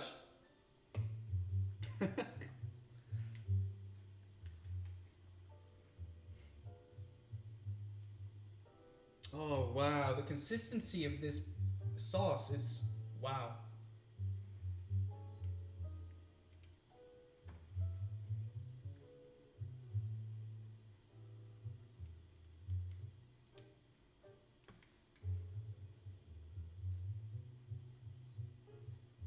It's a big plate, but I need it if we have to keep going for another hour, like a lot of hours. I'm going to put the plate over there, and then we'll get the view all set up, guys. Sit tight for a second.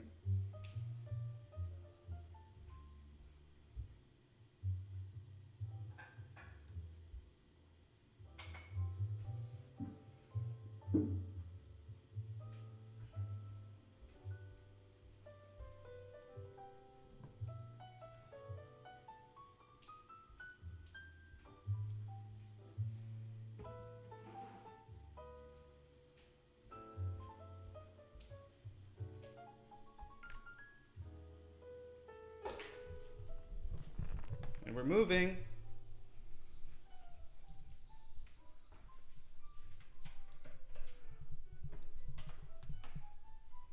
Okay, so this is the view for those who haven't seen it. Now we'll be chilling here with some sun in the background and some grassy areas. Wait, I need to get the light right. Too much light. Can't get the lighting right. Oh well. I've seen better while Thomas is being picky. Sure.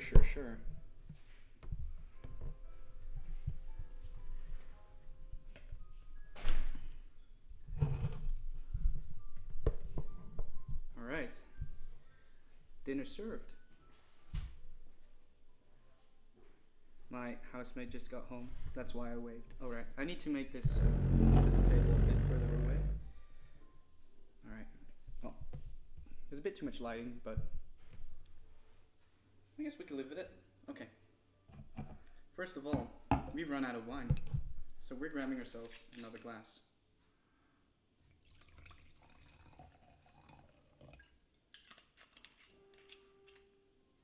Steinman! You caught us on a bad time. I'm just about to have dinner. I'm getting the charger because my laptop's gonna die. What's up, Steinman? So this is the streamer who has the access to the Stuffle knife emote.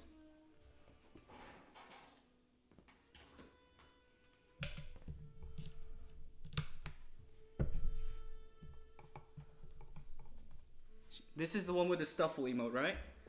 Sakria, I think... Wait, Steinman just needs to show us. Thanks for the raid, by the way, Steinman. Appreciate it. How was your stream? Steinman, can you show me that Stuffle emote with the knife?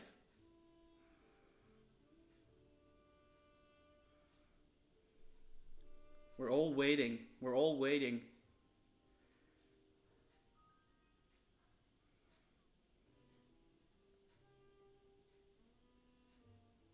Okay, I'm gonna get cutlery. I'll be right back.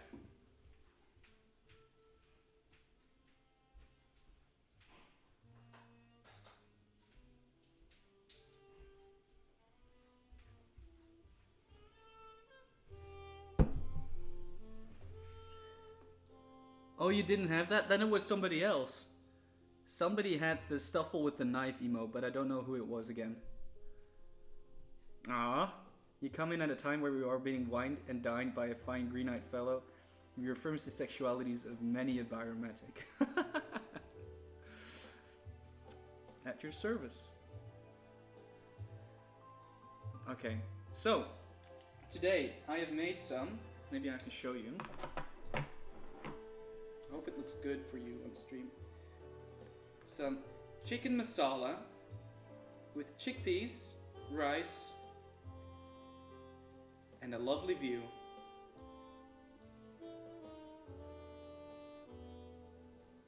Let that just sink in, guys.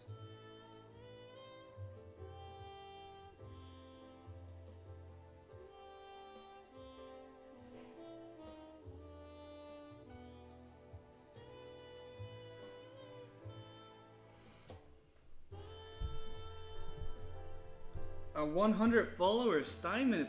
Congratulations. Throw in some hype for Steinman. For the people that have access to the Craig hype emote, spam that shit. Spam it, spam it, spam it, spam it.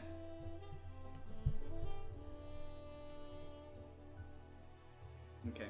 In the meantime, I'm gonna start my dinner.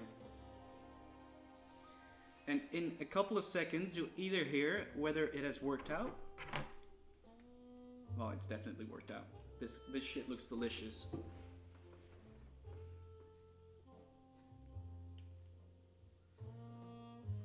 Man, the spices, the smells that are coming off this curry. I might just ask my housemate if she wants to have some dinner, because I have so many leftovers. Guys, this is amazing.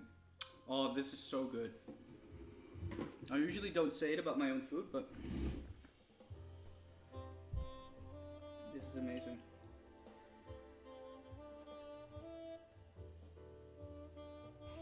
Wow. Sasha? What are you goodie?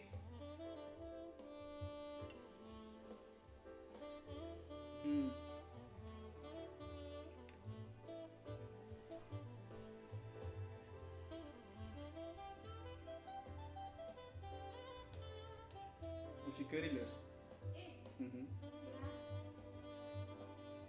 Ja, ik heb ook zelf eten. Wat jij wilt.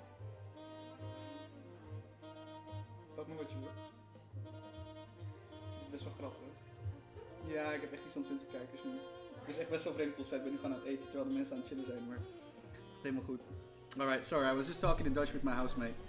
But I felt so good about my food that I just want to share it with everybody that I can share it with right now. Yeah, the view in this place is insanely good. The alert sound just blasted your speakers. Alright, Junkin. Good luck walking your dog. I wish I could pass this to you guys. Wow.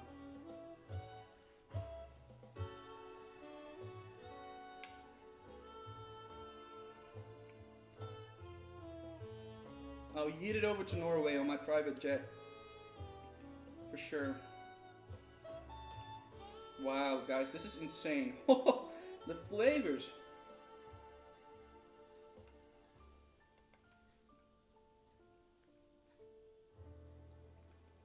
I'm just having a little me moment here today.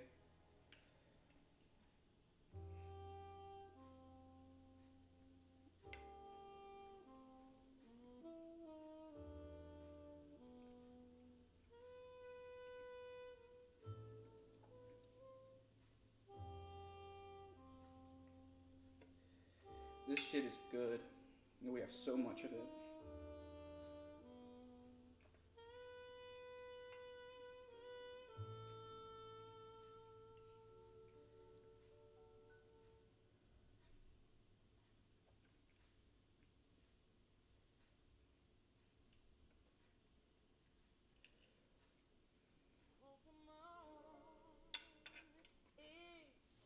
Alright, Simon.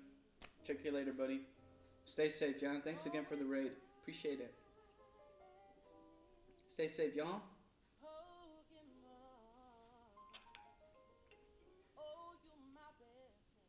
This is not Pokemon.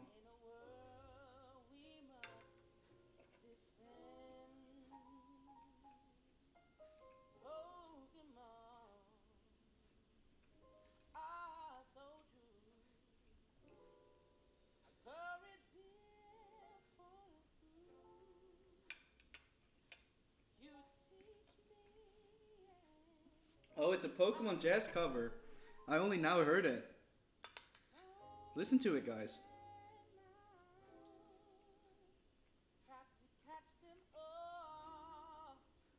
Okay, Elise. Of course, you do what you gotta do. If you gotta sleep, you gotta sleep.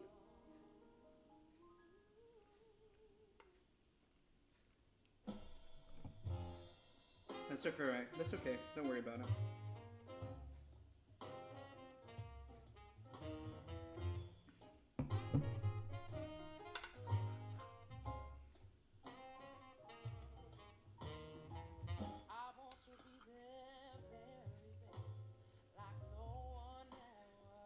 Whew, spicy though.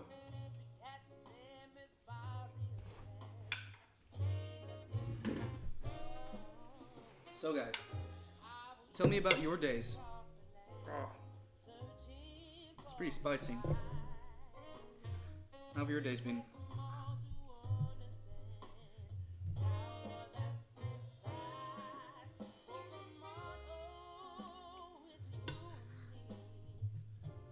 I know it's our destiny.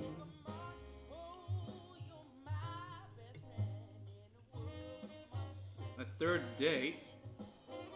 Oh, look at you go. Congratulations. I also have a date for next week. A blind date, actually. I don't know who I'm going to have a date with. We got matched, but I don't know who it is.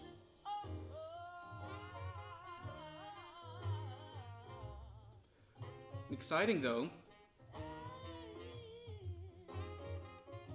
Is it like, are you meeting a new person or do you know the person already? My day has fucking kicked ass because I kicked ass. That's amazing, Elise. I'm glad you did. I'm glad you had a good day.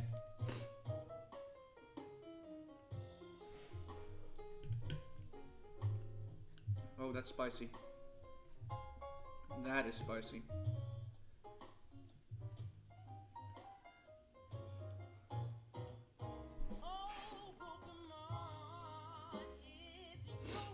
After having been inspired by this cooking stream, I shall now go yeet a frozen pizza in the oven. Sangria, I thought I taught you how to make. I thought I taught you how to make curry. No, I'm just kidding. A pizza in the oven is amazing. Go for it.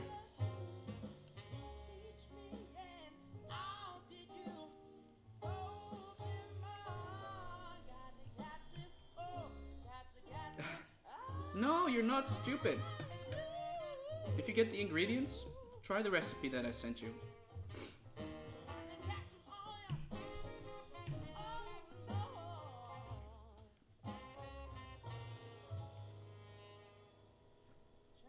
Just because, like, cooking is not the thing, and you can have a good diet even though if you don't want to cook. Don't worry about it. Can I be the stupid one? Okay, Smite. Just because it's you.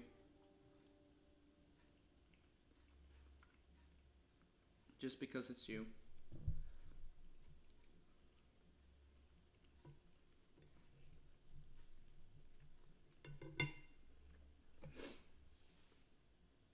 I need to blow my nose. Spicy food, you.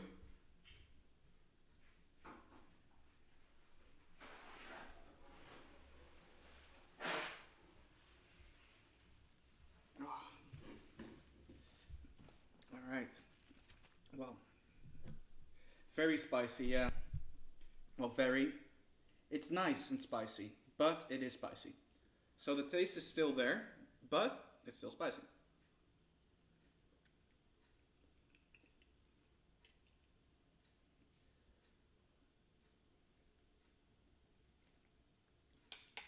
The music disappeared. Oh no. Well, we're almost done with dinner anyways.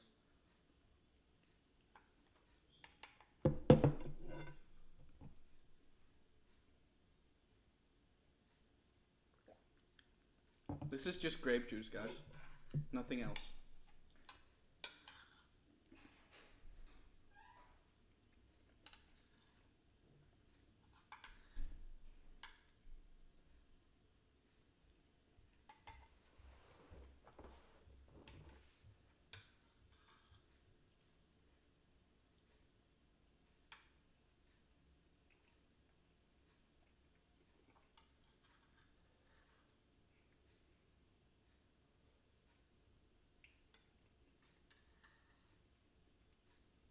Some good food, yo. I love eating spicy food, so spicy I regret it. Like, making me regret ordering it. I want tears on my cheeks and it's not running down my nose. That's what is happening right now. It's exactly what is happening right now. I've got tears here, and I need to blow my nose every 5 seconds. But I'm trying to keep it under control.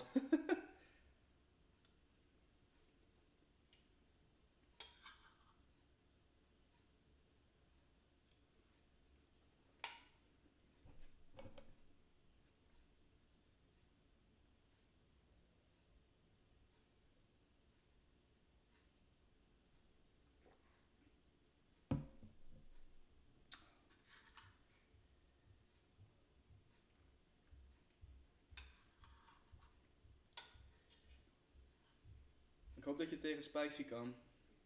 Is het heet? Het is een beetje, nou ja, flink heet, ja. Anders moet je het niet eten. Dan weet ik niet of ik het aandurf. Je kan een hapje proeven als je wilt en kijken wat je denkt. Oké. Whatever you want. Ik ga ervoor mee. Lekker is het, maar of dat je de spiciness aan kan, dat Ja, zou dat jou... weet ik niet. Ik kan daar niet heel goed tegen. Oké, dan weet ik het niet hoor. Maar je kan het altijd proberen. Ik ga het proberen. Oh, dit is...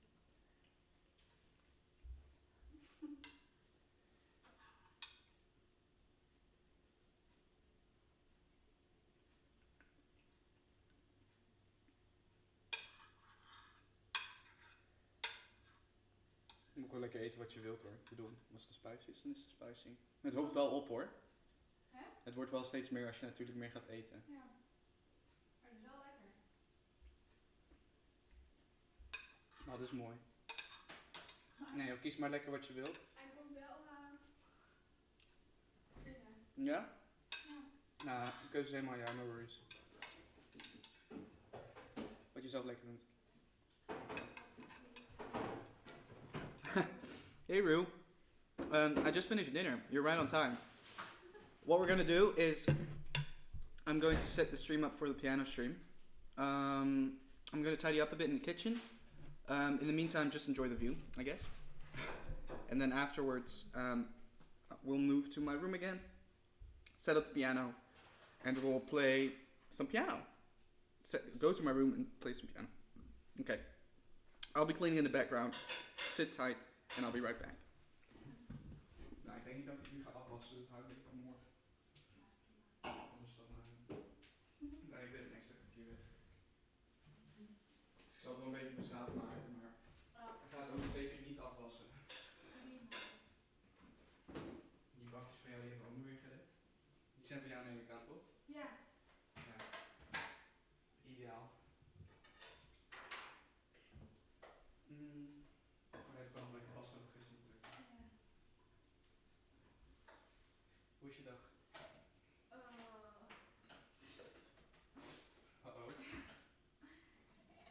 Ik moest bij een sollicitatie zitten. Oh ja, dat was het. Maar ik heb gehoord aan die kant van de sollicitatie gezeten. Was het kut? Maar het was op zich wel... Het gesprek was prima, maar daarna moest je een mening geven. Ja, en dan moet je soms wel hard zijn waarschijnlijk. Ja, en ik vind dat zo kut. Uh-huh. Maar ik had er gewoon geen gevoel bij. Dus Geen gevoel? geen goed gevoel bij. Oh, bij die gast? Ja. Ja, nou dan niet toch? Ja, ze hebben er dus... Ik heb dat wel gezegd, maar ze hebben er wel aangenomen. Ze gaan er wel aannemen. Oh, oké. En jij dacht van, nou, dit is hem niet. Nou... Ze was zeg maar qua kennis die ze heeft over coaching, zeg maar. Is ze denk ik wel heel, echt wel aanwezig voor het team. Maar qua persoonlijkheid of zo... Uitstraling misschien? Ja, maar het was gewoon best wel ongemakkelijk. Oké. En nou ben ik niet een super ongemakkelijk persoon of zo, maar... Veel stiltes of zo? Nee, ja, gewoon een soort ongemakkelijk gevoel kreeg ik er gewoon van. Hmm. En ze heeft nu 10 jaar lang voor de basisschool voor een groep, zeg maar voor de klas gestaan. Ja. Maar ik zie gewoon... Je ziet het niet. Ik zie het gewoon niet voor hoe zij voor de klas staat, zeg maar. En oh ja, af en toe voelde ik me ook gewoon een beetje een klein kind als ze tegen me praten. Ja, dat gaat er wel in zitten hoor. En dat vind ik gewoon echt heel vervelend. Dat een beetje dat neerbuigen of zo. Ja. Dus nee, dat heb ik ook wel, weet je, ik had gewoon aangegeven van, joh, weet je, ik denk qua kennis kan ze ons echt wel verder helpen. Maar ik weet niet of zij binnen het team gaat passen. En zij moet ons, nou ja, mij en dan de rest van de junior studiecoaches, zij aansturen. Ah ja. Dus ik zei, ik weet gewoon niet of mensen... Daarop zitten te wachten? Nou ja, of zij die kennis van haar zullen aannemen. Ze heeft genoeg kennis, zeg maar, van haar om ons te helpen. Maar of dat ook gaat aanslaan, ik weet het niet. Oké. Maar ze hebben dus op basis van de kennis die ze heeft, gaan ze er wel aannemen. Oké. Ja. En de twee kandidaten die kwam toch niet, want die heeft een andere baan. Oh ja, fair. Net zoals met hospiteren. Ja. Als je het anders hebt, dan ga je er ook voor. Ja, en het is nu, zeg maar, deze functie is best wel... Nou, het is nog niet helemaal duidelijk hoe het er volgend jaar uit gaat zien. Dus het is ook niet helemaal duidelijk hoeveel uren je kan werken en wat precies je verdeling is tussen de junior studiecoaches aansturen en bezig zijn met de leerlingen. Het is gewoon allemaal een beetje vaag. Ja.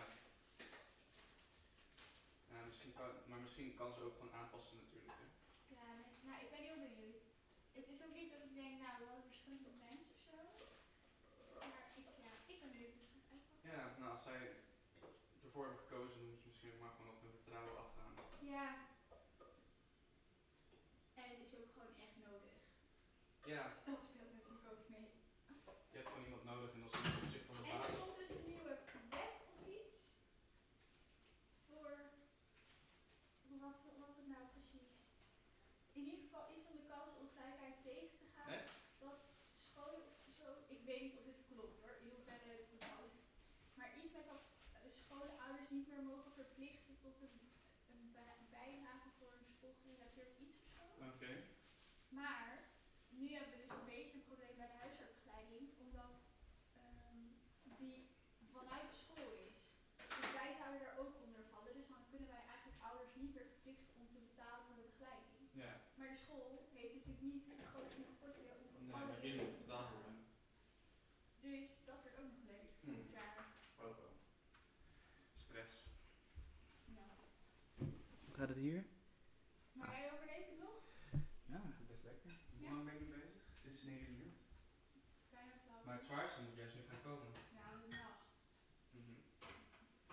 Nou, die afwassing gaat gewoon morgenochtend gebeuren, denk ik. Nou, ochtend niet, middag meer. Ja. Want in de ochtend slaap ik.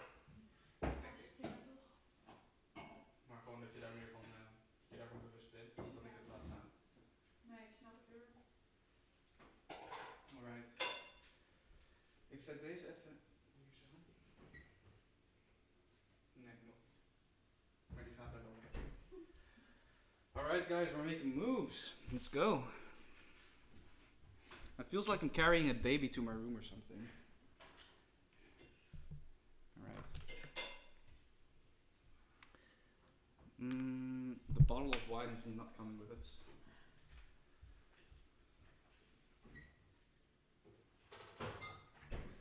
But you guys are. Hello. Alright, we're bouncing. Sasha. Alright, so we've had dinner. I'm sweating because the curry was spicy as fuck. But it's time for one of the bigger events we've planned today. It's time for the ultimate. Oh. Cable stuck. Oh no, cable stuck. Okay, we're good. Piano stream. It's time for a piano stream, my friends. So I'm just putting you over here, and you'll see me set up the piano and everything.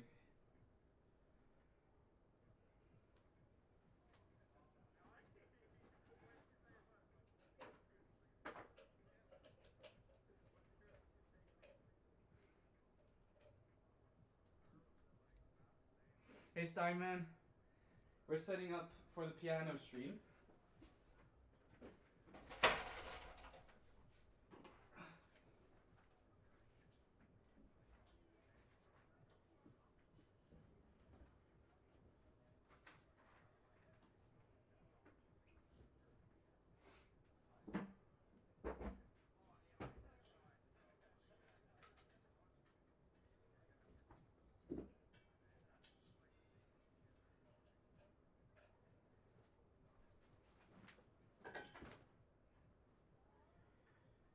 Alright.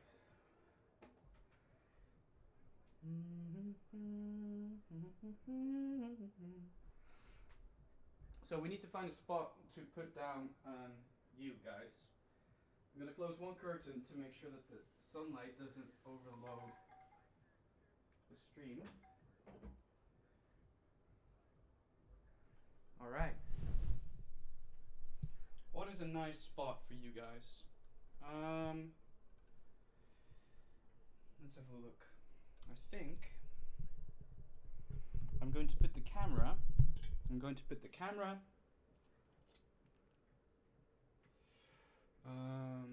Yeah, I have to sort this out first.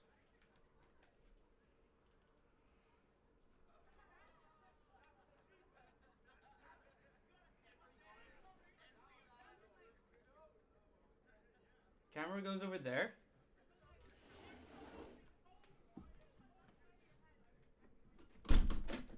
Window's gonna close. And you guys, you need to go somewhere as well. Or at least the laptop needs to go somewhere.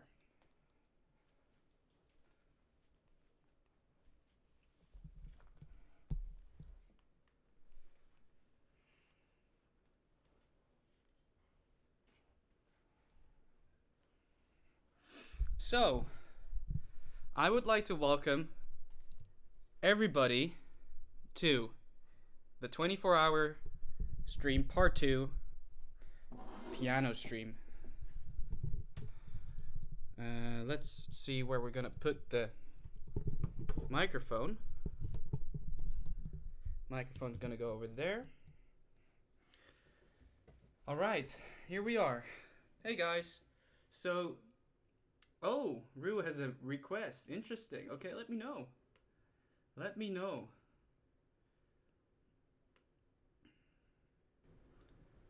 We're gonna increase the gain.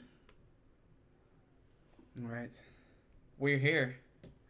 Midness Lament. I can try. I don't have any sheet music for it, but I can take some time to try and find it. Okay. First, I'm just gonna get ready because this is one of the bigger parts of the stream that me, but also a lot of other people have been really looking forward to. So I'm gonna close the door for a bit.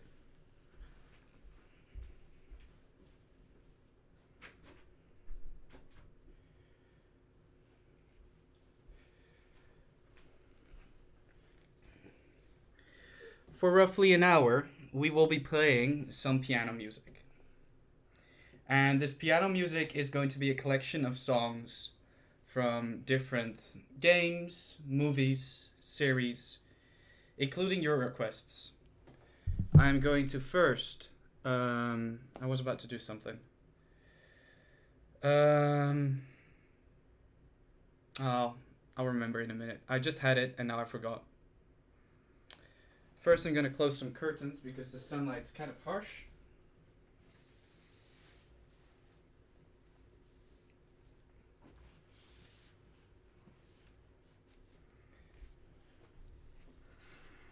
And we're going to have a sit down. And we're going to go. So let me guys know how the audio sounds throughout. Alright, we're gonna have to edit the stream title.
Alright, sorry, we kind of fell away there. Let's start.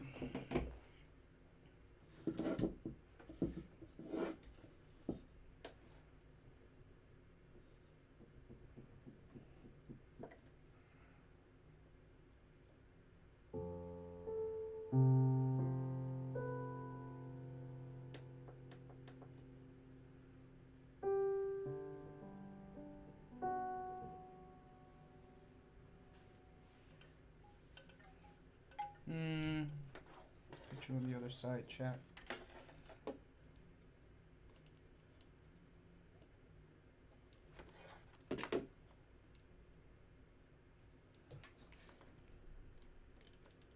That doesn't work either. Shit. There we go.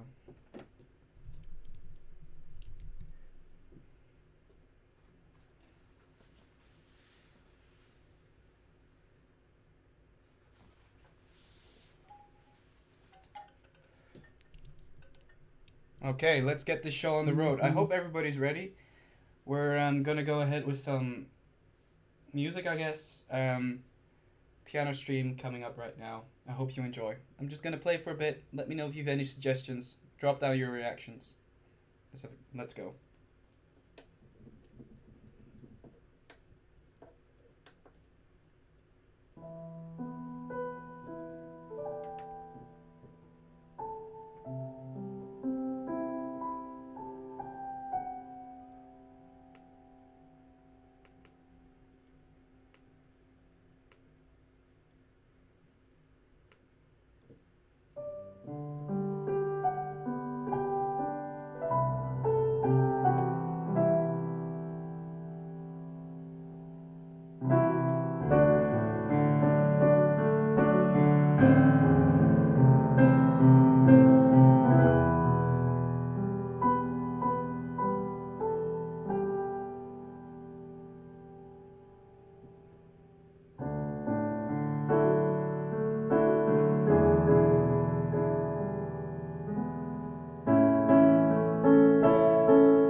That was through Xanarkand.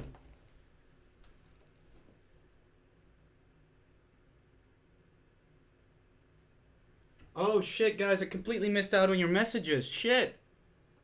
So for some reason, my chat didn't reload. My chat didn't reload! My chat didn't reload, guys! Oh god, no.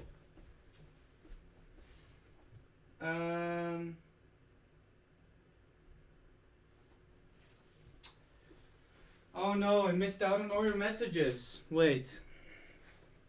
Let me grab my phone. That allows me to read your messages without having to miss them. So, I heard Vash saying to Xanarkand, indeed. I'd take requests, for sure, I do. I just missed out on those messages. I'm so sorry, guys. They didn't appear on my screen. Which is stupid. I don't know why I didn't. I'm grabbing my phone out. And I'm going to my own thing right now. There we go. Alright, we should be running. I can see chat now, I think. Yep, we're all here. Okay. So we're gonna do to Xanarkand again. Or shall we do another one? No, let's continue. Let's continue. What I'm actually gonna do is I'm gonna put my laptop in front of me. Because my laptop is my stand. My laptop contains all my sheet music.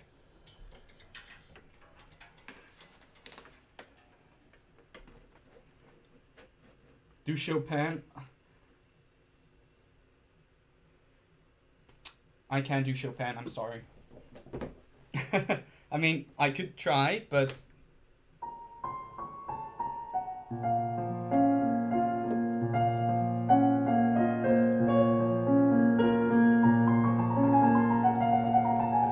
And that's where it ends.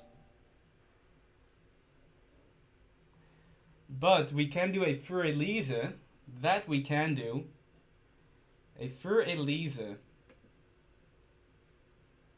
Definitely can do the Für Elise by Beethoven. Have you seen the anime Forest Piano? Yes, I have. It's a beautiful piano. Piano. I mean, show. Sorry. Let's pick out... Where is he? Where is he? Where is he? Where is he? I can't find it. I had it. I had it saved.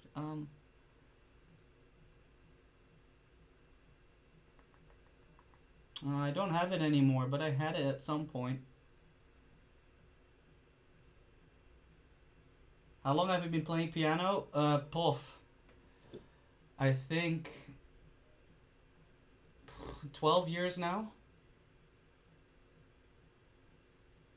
12 years must be. Alright. So, here's a fun little thing for you guys. I'm gonna play a song, and you'll recognize that song. Afterwards, I'll play another song, and I want to hear if you recognize that. And you will not see it coming. I promise. You will not see it coming. So, are you ready? What's up, Thomas? It's from TikTok. It isn't. So, I'm going to play one song. You'll know it. The second, let me know if you do.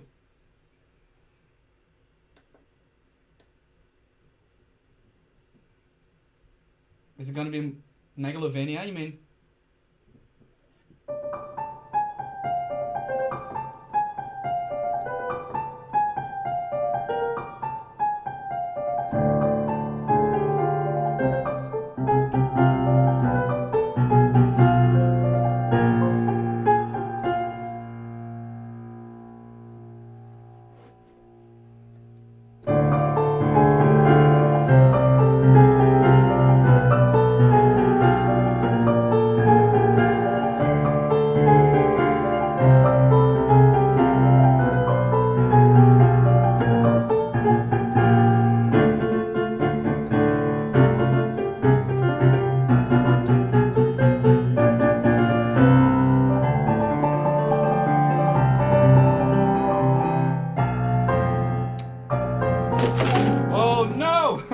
My laptop fell!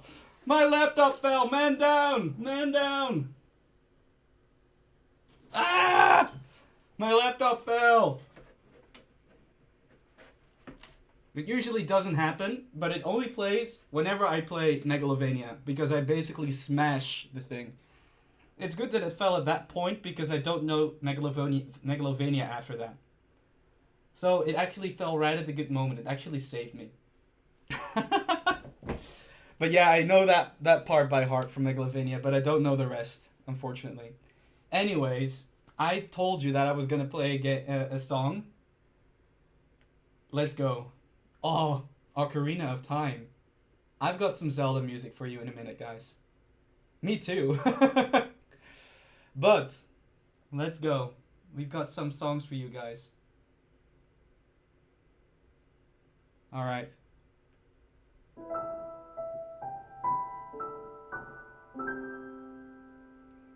Well, you know this one.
So indeed, Rue is right. It is Sadness and Sorrow from Naruto. Good that you were able to guess that. It's they roll over very well into each other. I actually should have played some more to Xanarkand so that you could recognize the flow. But maybe we'll do that in the final medley of the stream. In this stream, are there any Super Mario fans? Do we have Mario fans? Let me know if there are Mario fans. Smite's definitely one. That I could have known. Any more? Of course. Alright. Have you played this particular game on the Wii? Were you in outer space? Do you know that game, In Outer Space?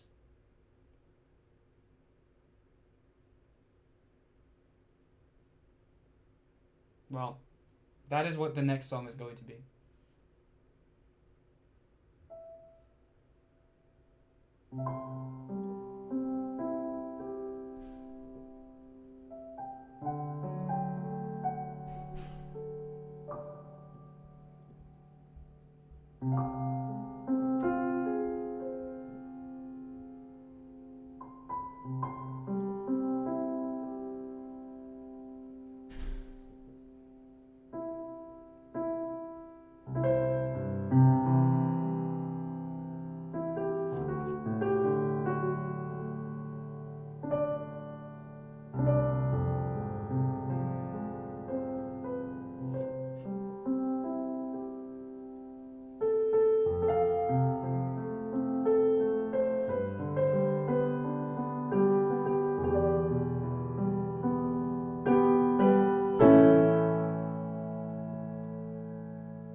C'est ça.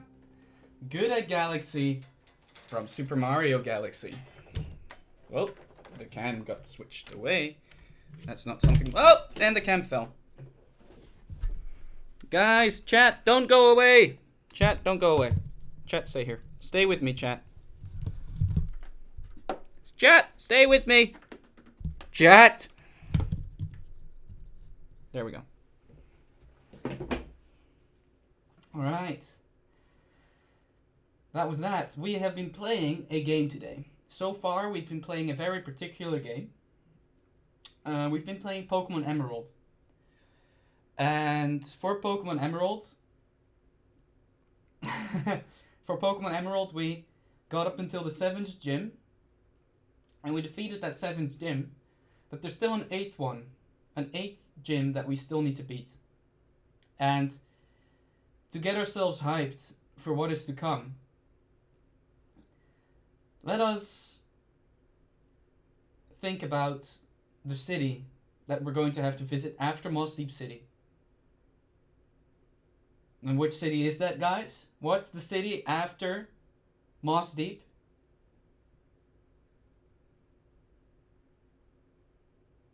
Do you know it? Sutopolis. Exactly.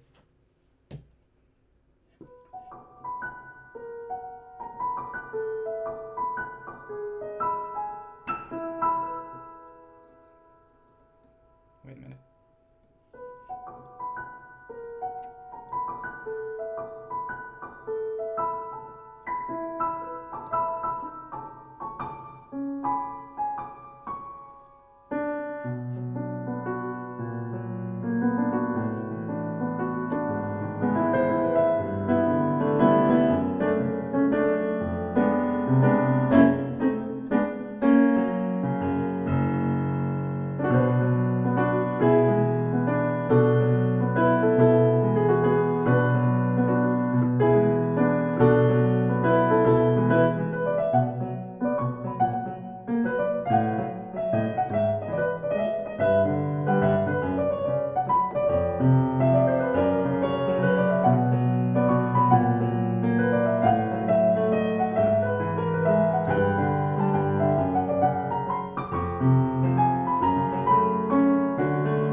Sutopolis City. Cynthia's theme is indeed a banger, but I cannot play it. That's way too difficult for me. I cannot do that, unfortunately. Alright, let's have a little medley time. Medley time basically includes me playing random tunes and seeing if I can put as many songs into one song as possible. Anybody who recognizes anything, scream it out, and you win a point. I don't know what the point means, but you get a point. So, if you recognize it, let me know. Let's start.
Very good, guys.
You're very welcome, guys. Bloody legend. Thank you, Smite. I appreciate it. Link Tosite Sigure is so good. I don't know that song, unfortunately, but I feel like I should. Now there is this one medley that is only for the ultimate weebs of the ultimate weebs. It's the artist? Oh, okay. My bad. See, I'm not that much of a weeb. But there is a medley that has made the most weebiest feelings of nostalgia. And yes, guys, I am taking out the laptop again, but this time it will survive. Trust me. It has survived many a song. There are no weebs here. I do not believe that. That is not true. That is a lie. That is an absolute lie. That's like a farce. But before we play that, I want to see and I want to know who of you guys know this. A very, very niche anime. Well, I don't know if it's very niche. But we'll see. Do you guys have what it takes? Do you guys have the power of the weeb to know what this song is?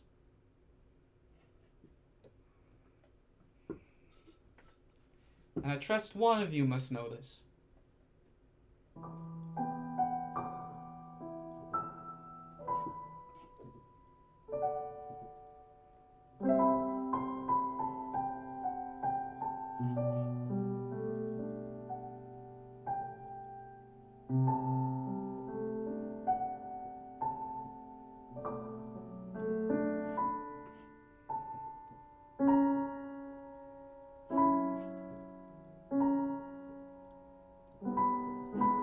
Ah, shit.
Dora Dora, I lost my pieces.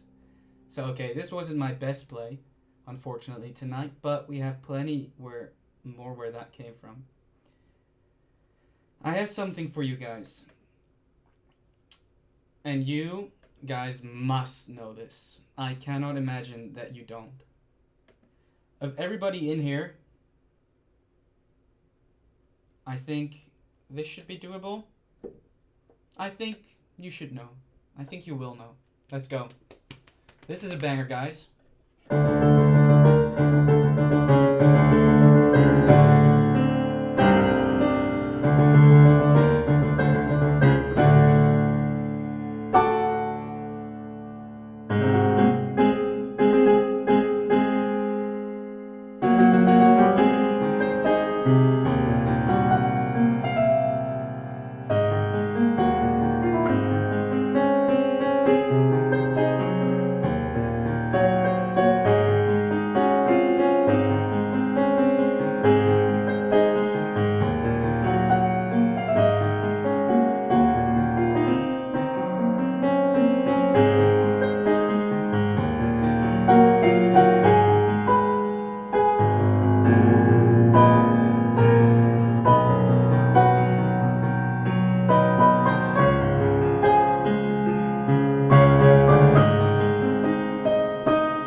remember this one, guys?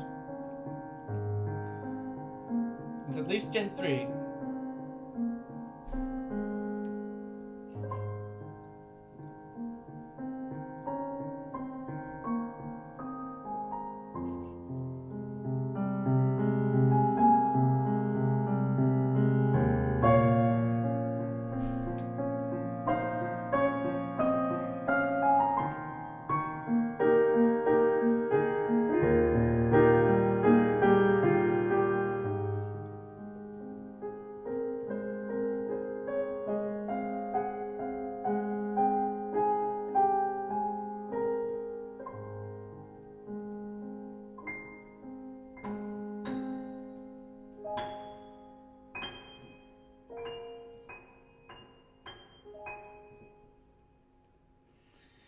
That was the Pokemon medley.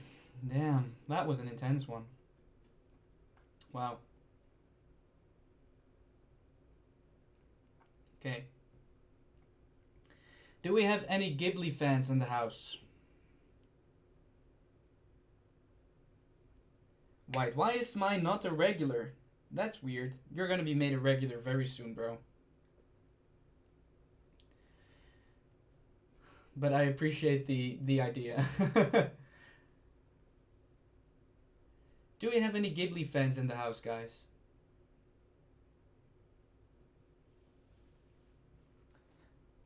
What's up, Iker? How's it going, bro?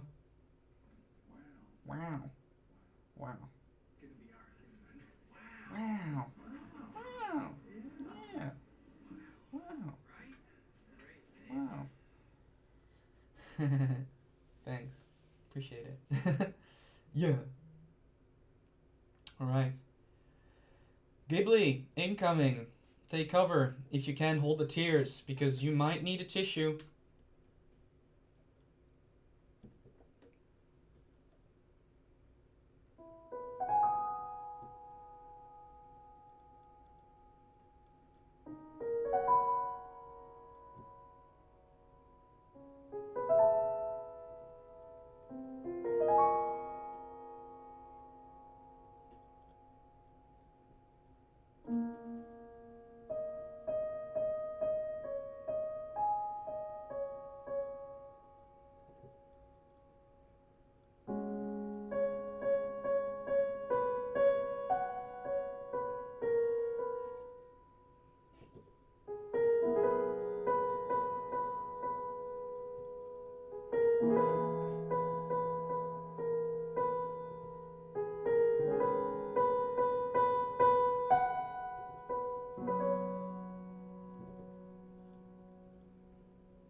that was a One Summer's Day from A Spirited Away by Joe Hisaishi.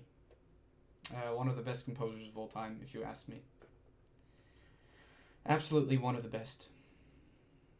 Now, fuck Spirited Away, how dare you? It made me cry for sure. I was like, where have I heard this song from? Exactly.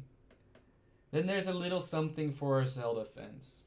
I'm gonna try this one. I don't know it that well, but maybe, maybe I'll be able to pull it off.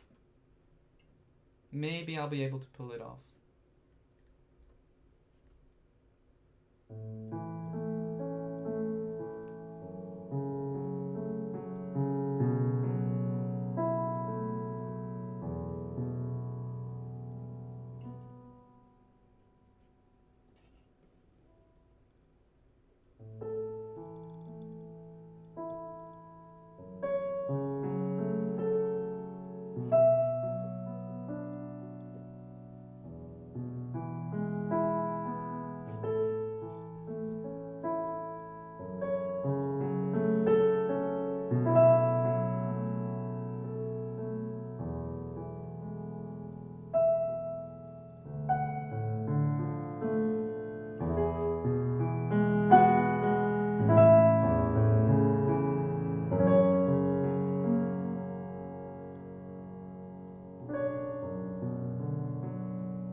Very good, Smite. You got it completely right. Hey guys, we'll do 5 more minutes, and then we're slowly moving on to our horror reading stream, which we need to set up, because we are going to be reading some horror short stories in a bit. But we need to set some stuff up for that as well. So after this, we're going to set up our story time in a couple of minutes, because at 9 we're moving on to part 3 of our in real life of our 24-hour stream, and then we're already halfway through. We're almost halfway through the 24-hour stream, and I find that very weird to suddenly realize. So we're gonna do one final song, and I'm thinking which one that's going to be. Is there anybody in the chat that has played Xenoblade Chronicles 2? Do we have any Xenoblade Chronicles 2 fans in chat?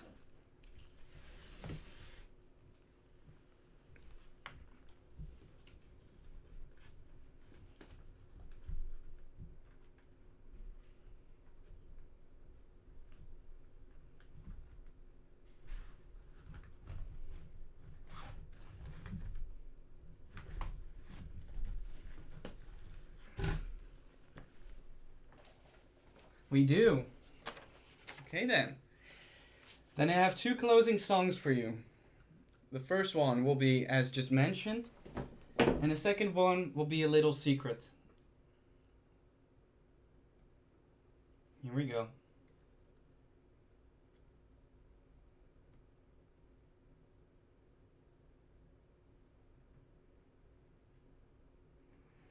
The second to last song of the piano stream of the 24-hour stream.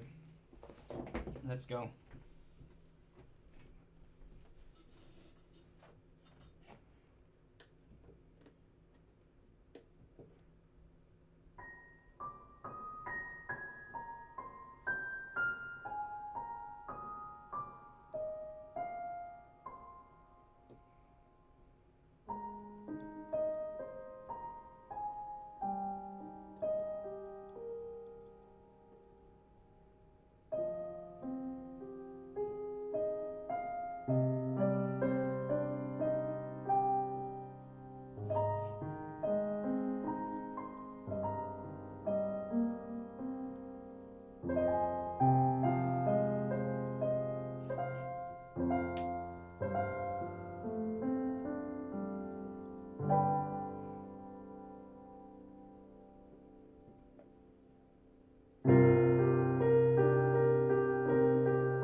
Sorry, Rue.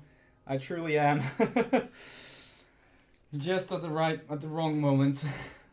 That was Elysium in the Blue Sky from Xenoblade Chronicles.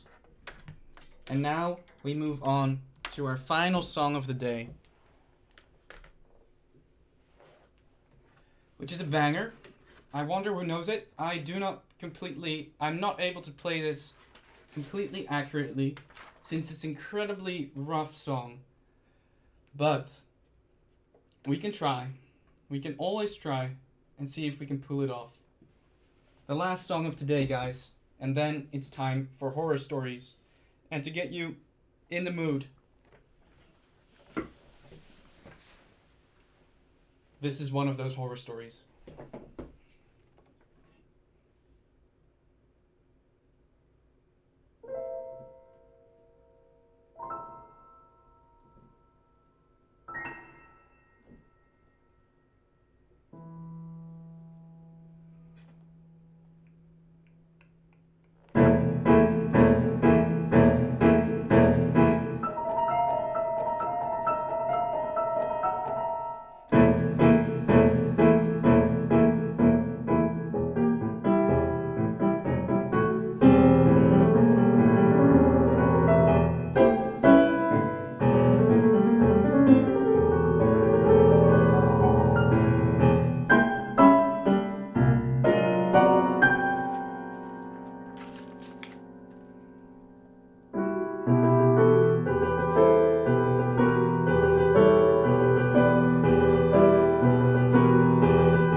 Woo!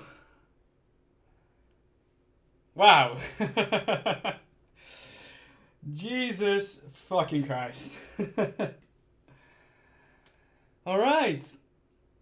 Well, that, guys, is the end of our piano stream, of the 24-hour stream.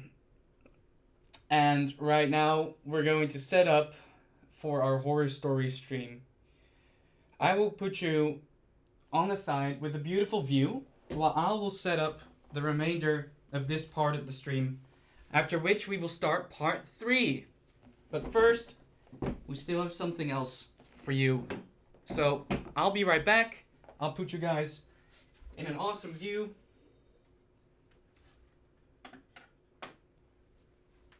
And then we play the waiting game for a minute. Thanks, Smite. Appreciate that. Thanks, buddy.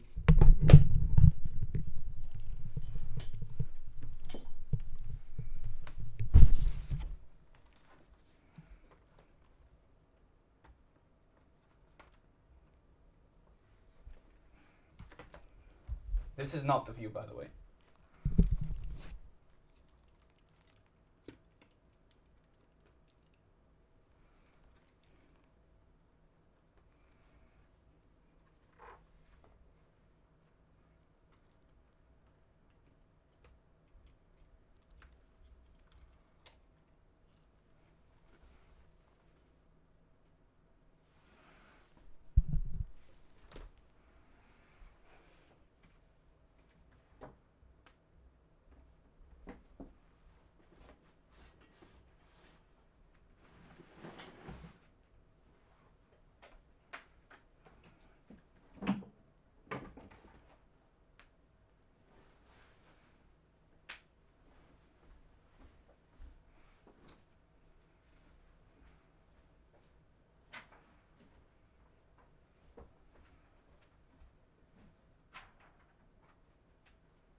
Guys, I live on the 18th floor. I do not have the ability to hang out my window, risking my life.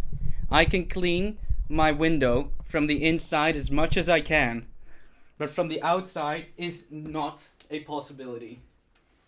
I live on the 18th floor, yeah? 18. Can you imagine how high 18 is?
Alright, Smite, have a great night. You're missing out on the horror, though.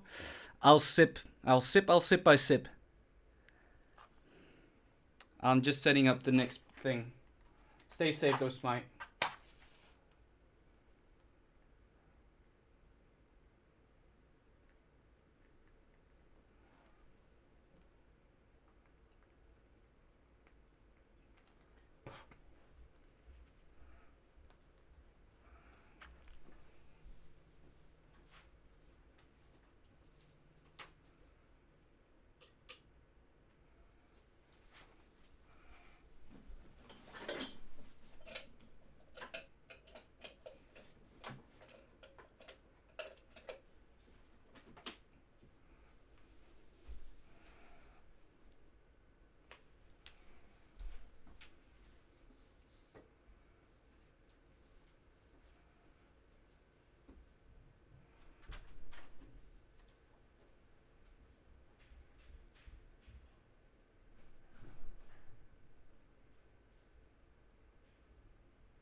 Welcome, welcome, welcome. So, we're gonna start the horror story stream. Jim, do you really want to do this? Do you really want to go that way? I mean, you could, if you wanted to. Alright, I took a sip, by the way, guys. I hydrated myself. Alright.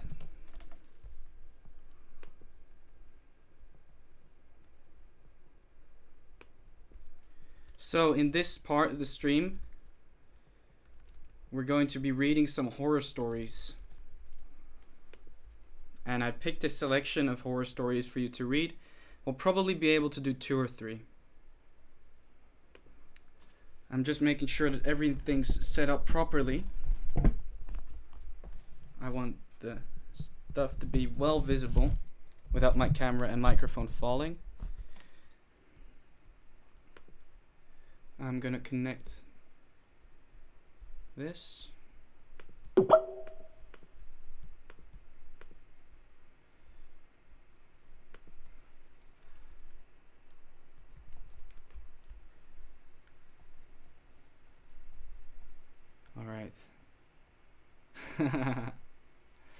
You think so, huh? Okay.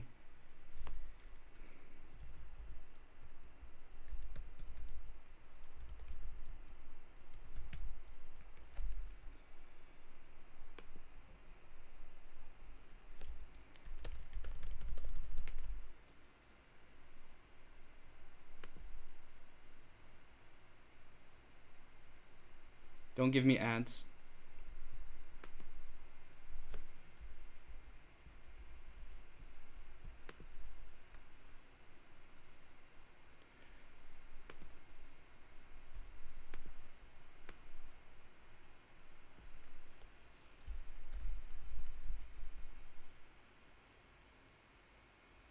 Why is there no sound?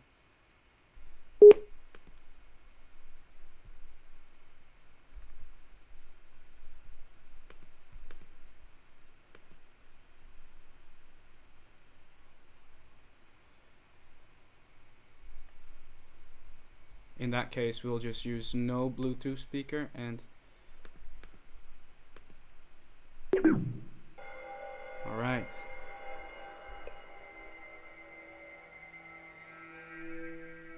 Can you guys hear the background music? Is it loud or is it okay?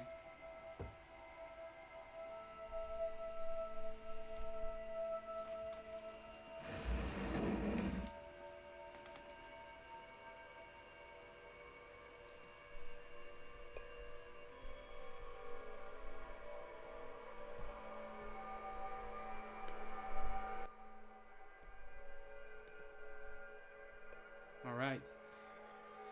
Let's start with our first story.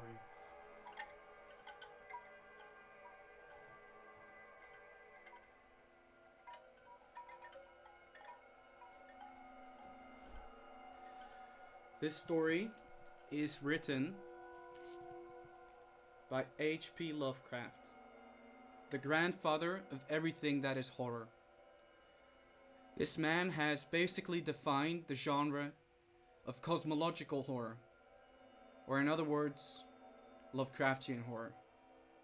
His horror does not focus on putting you off with gross and violent descriptions of whatever horror materializes in current movies such as zombies and stuff like that. No, Lovecraft tries to scare you by not naming it, but by only making you afraid of the unknown. That is Lovecraft's strength. That is what Lovecraft uses to put fear into the minds of its readers. And the fear of the unknown is such a more powerful and such a more fantastic form of horror that through literature can only be conceived as absolutely terrifying. We're going to read one of his first stories called Dagon, written in roughly the early 1920s. This story being approximately 100 years old. We're gonna guide you through what's maybe originated and declared Lovecraft's absolute fear of the ocean.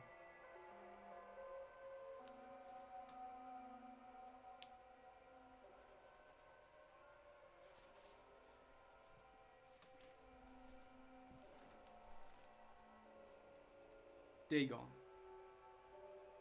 I am writing this under an appreciable mental strain, since by tonight I shall be no more. Penniless, and at the end of my supply of the drug, which alone makes my life endurable, I can bear the torture no longer, and shall cast myself from this garret window into the squalid street below. Do not think from my slavery to morphine that I am a weakling or a degenerate.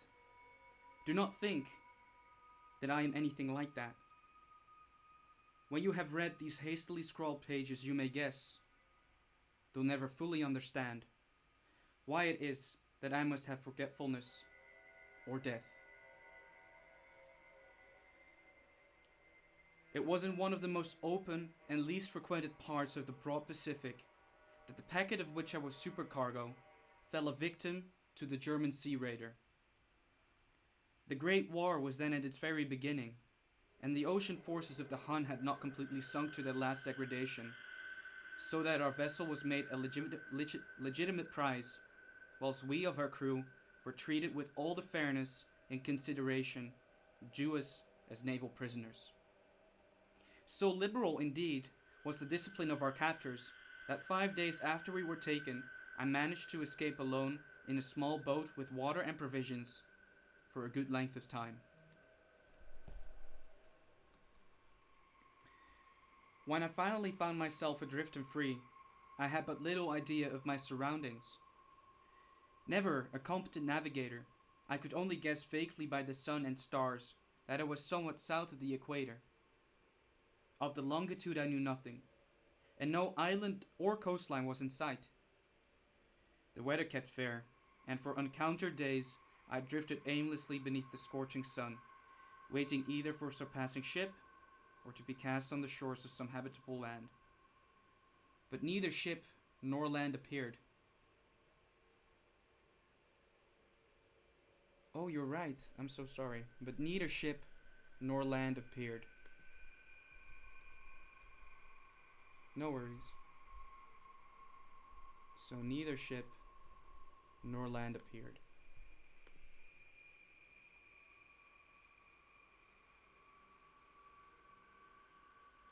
And I began to despair in my solitude upon the heaving vastnesses of the broken blue. The change happened whilst I slept. Its details I shall never know, for my slumber, though troubled and dream-infested, was continuous. When at last I awaked, I was to discover myself half sucked into a slimish expanse of hellish black mire, which extended about me in monotonous undulations as far as I could see, and in which my boat lay grounded some distance away. Though one might well imagine that my first sensation would be of wonder at so prodigious and unexpected a transformation of scenery, I was in reality more horrified than astonished. For there was in the air and in the rotting soil a sinister quality which chilled me to the very core. The region was putrid, with the carcasses of decaying fish and of other less describable things which I saw protruding from the nasty mud of the unending plain. Perhaps I should not hope to convey in mere words the unutterable hideousness that can dwell in absolute silence, in barren immensity. There was nothing within hearing, and nothing in sight, save a vast reach of black slime. Yet the very completeness of the stillness and the homogeneity of the landscape oppressed me with a nauseating fear. The sun was blazing down from a sky which seemed to me almost black in its cloudless cruelty, as though reflecting the inky black marsh beneath my feet. As I crawled into the stranded boat, I realized that only one theory could explain my position. Through some unprecedented volcanic upheaval, a portion of the ocean floor must have been thrown to the surface, exposing regions which for innumerable millions of years had lain hidden under unfathomable watery depths. So great was the extent of the new land which had risen beneath me, that I could not detect the faintest noise of the surging ocean, strain my ears as I might. Nor were there any sea fowl to prey upon the dead things. For several hours I sat thinking or brooding in the boat, which lay upon its side and afforded a slight shade as the sun moved across the heavens. As the day progressed, the ground lost some of its stickiness, and seemed likely to dry sufficiently for traveling purposes in a short time. That night I slept but little, and the next day I made for myself a pack containing food and water, preparatory to an overland journey in search of the vanished sea and possible rescue. On the third morning I found the soil dry enough to walk upon with ease. The odor of the fish was maddening, but I was too much concerned with graver things to mind so slight an evil, and set out boldly for an unknown goal. All day I forged steadily westward, guided by a far-away hummock which rose higher than any other elevation on the rolling desert. That night I encamped, and on the following day still travelled toward the hummock, though that object seemed scarcely nearer than why I had first espied it. By the fourth evening, I attained the base of the mound, which turned out to be much higher than it had appeared from a distance. An intervening valley, setting it out in sharper relief from the general surface. Too weary to ascend, I slept in the shadow of the hill. I know not why my dreams were so wild that night, but ere the waning and fantastically gibbous moon had risen far above the eastern plain, I was awake in cold perspiration, determined to sleep no more.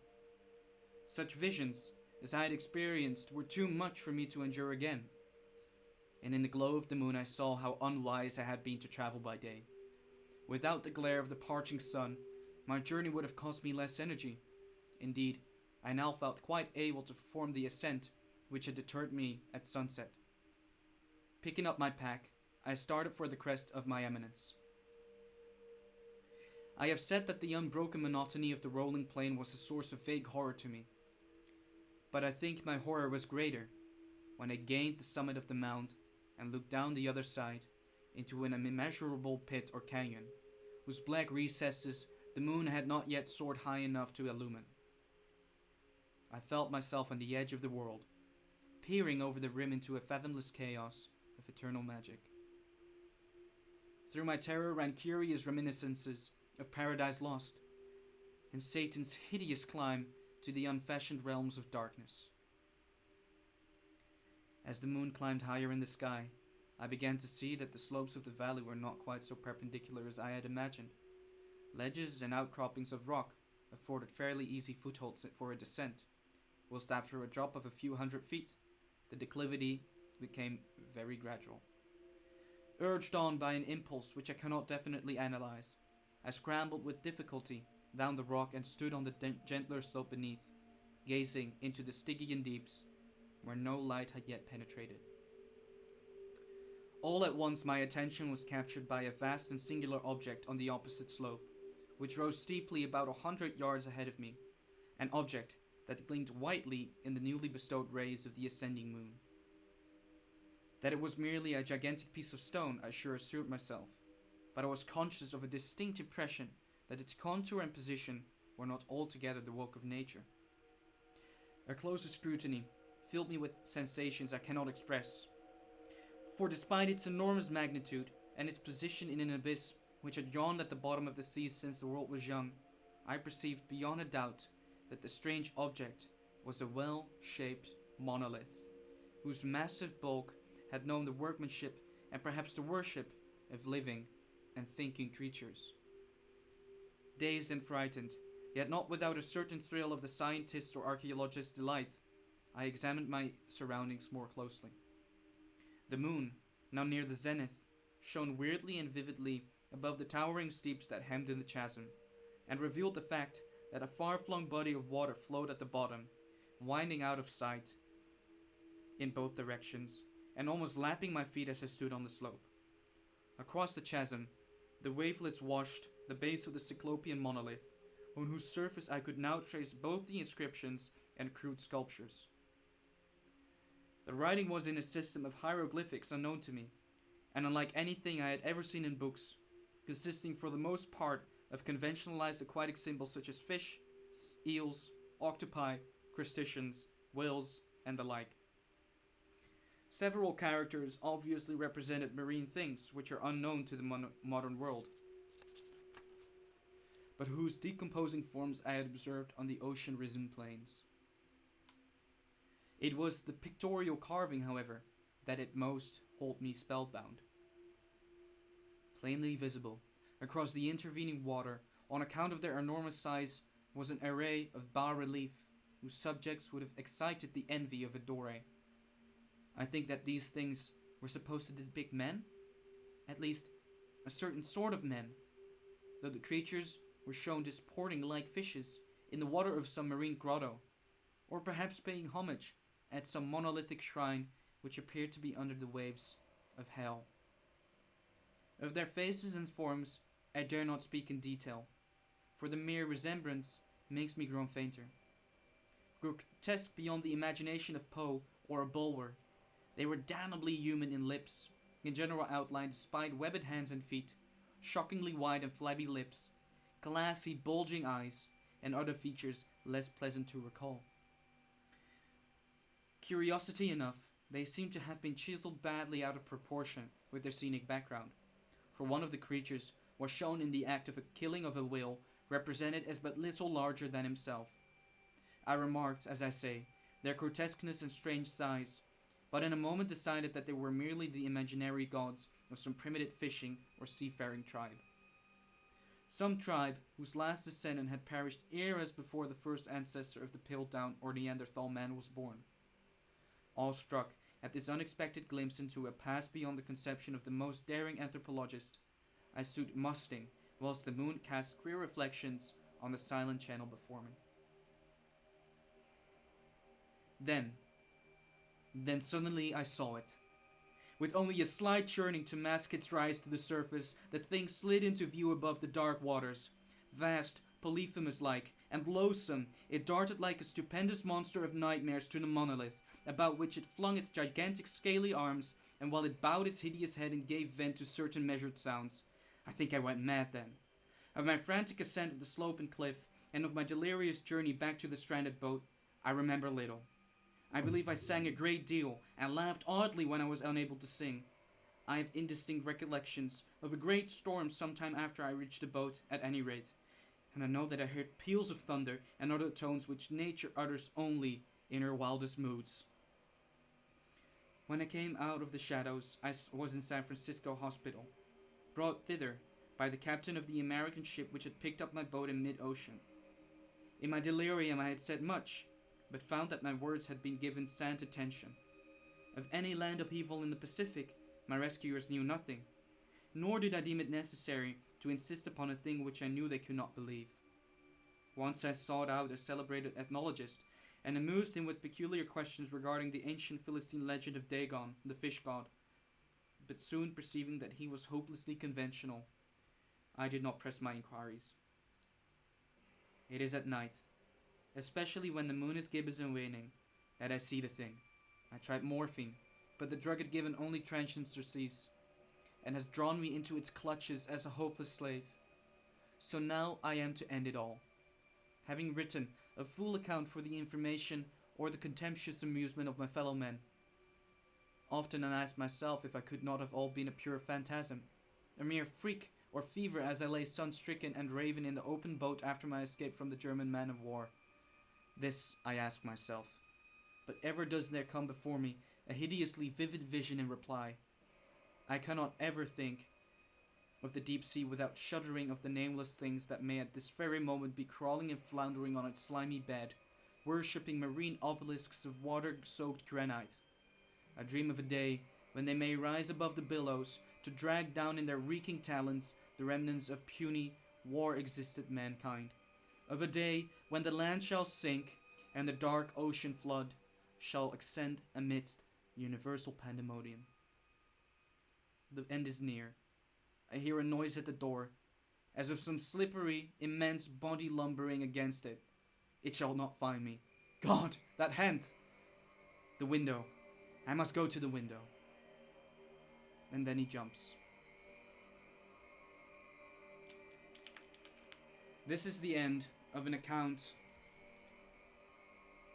of perhaps a madman or a man who actually experienced the horrors that Daemon, the fish god, exerted upon him.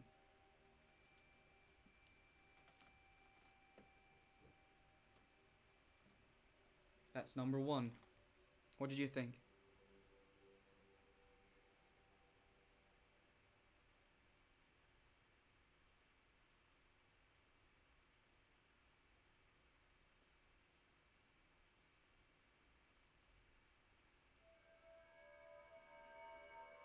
Whew, that actually took a lot of energy now that I think about it.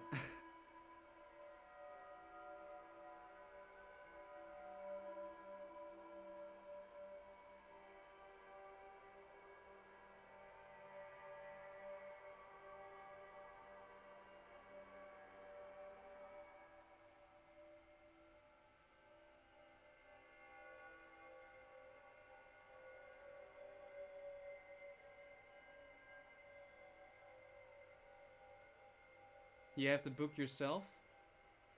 Nice. I love H.P. Lovecraft stories. It is really cool. All right. Well, we only had time for one story. Now we're going to be setting up for the multiplayer streams, and we're starting out with Mario Kart. Anybody who has Mario Kart and would like to join is very welcome to. We are going to be playing with anybody who would like to. I'm setting up my Nintendo Switch and I'm putting my camera and my microphone back, and then we'll be there with some awesome gameplay. We will inform you more about how to join when we get there. Phasmo is at 11:15, by the way, Rue. But I think we have a full party now, by the way. We have at least 3 people. And in case Jim was a bit early in saying that he could maybe make it. But Phasmo will at least be played at 11:15. And if there is a spot free, you're more than welcome to join. Otherwise, we might be able to ask some people to leave, and we can split the spots equally. But I'll let you know how it goes over time. If this horror story hadn't scared you enough, then I hope the upcoming multiplayer games will. I will let you know how it goes, and we'll see you guys in roughly 17 minutes at 9 p.m. See you then, guys. Take care.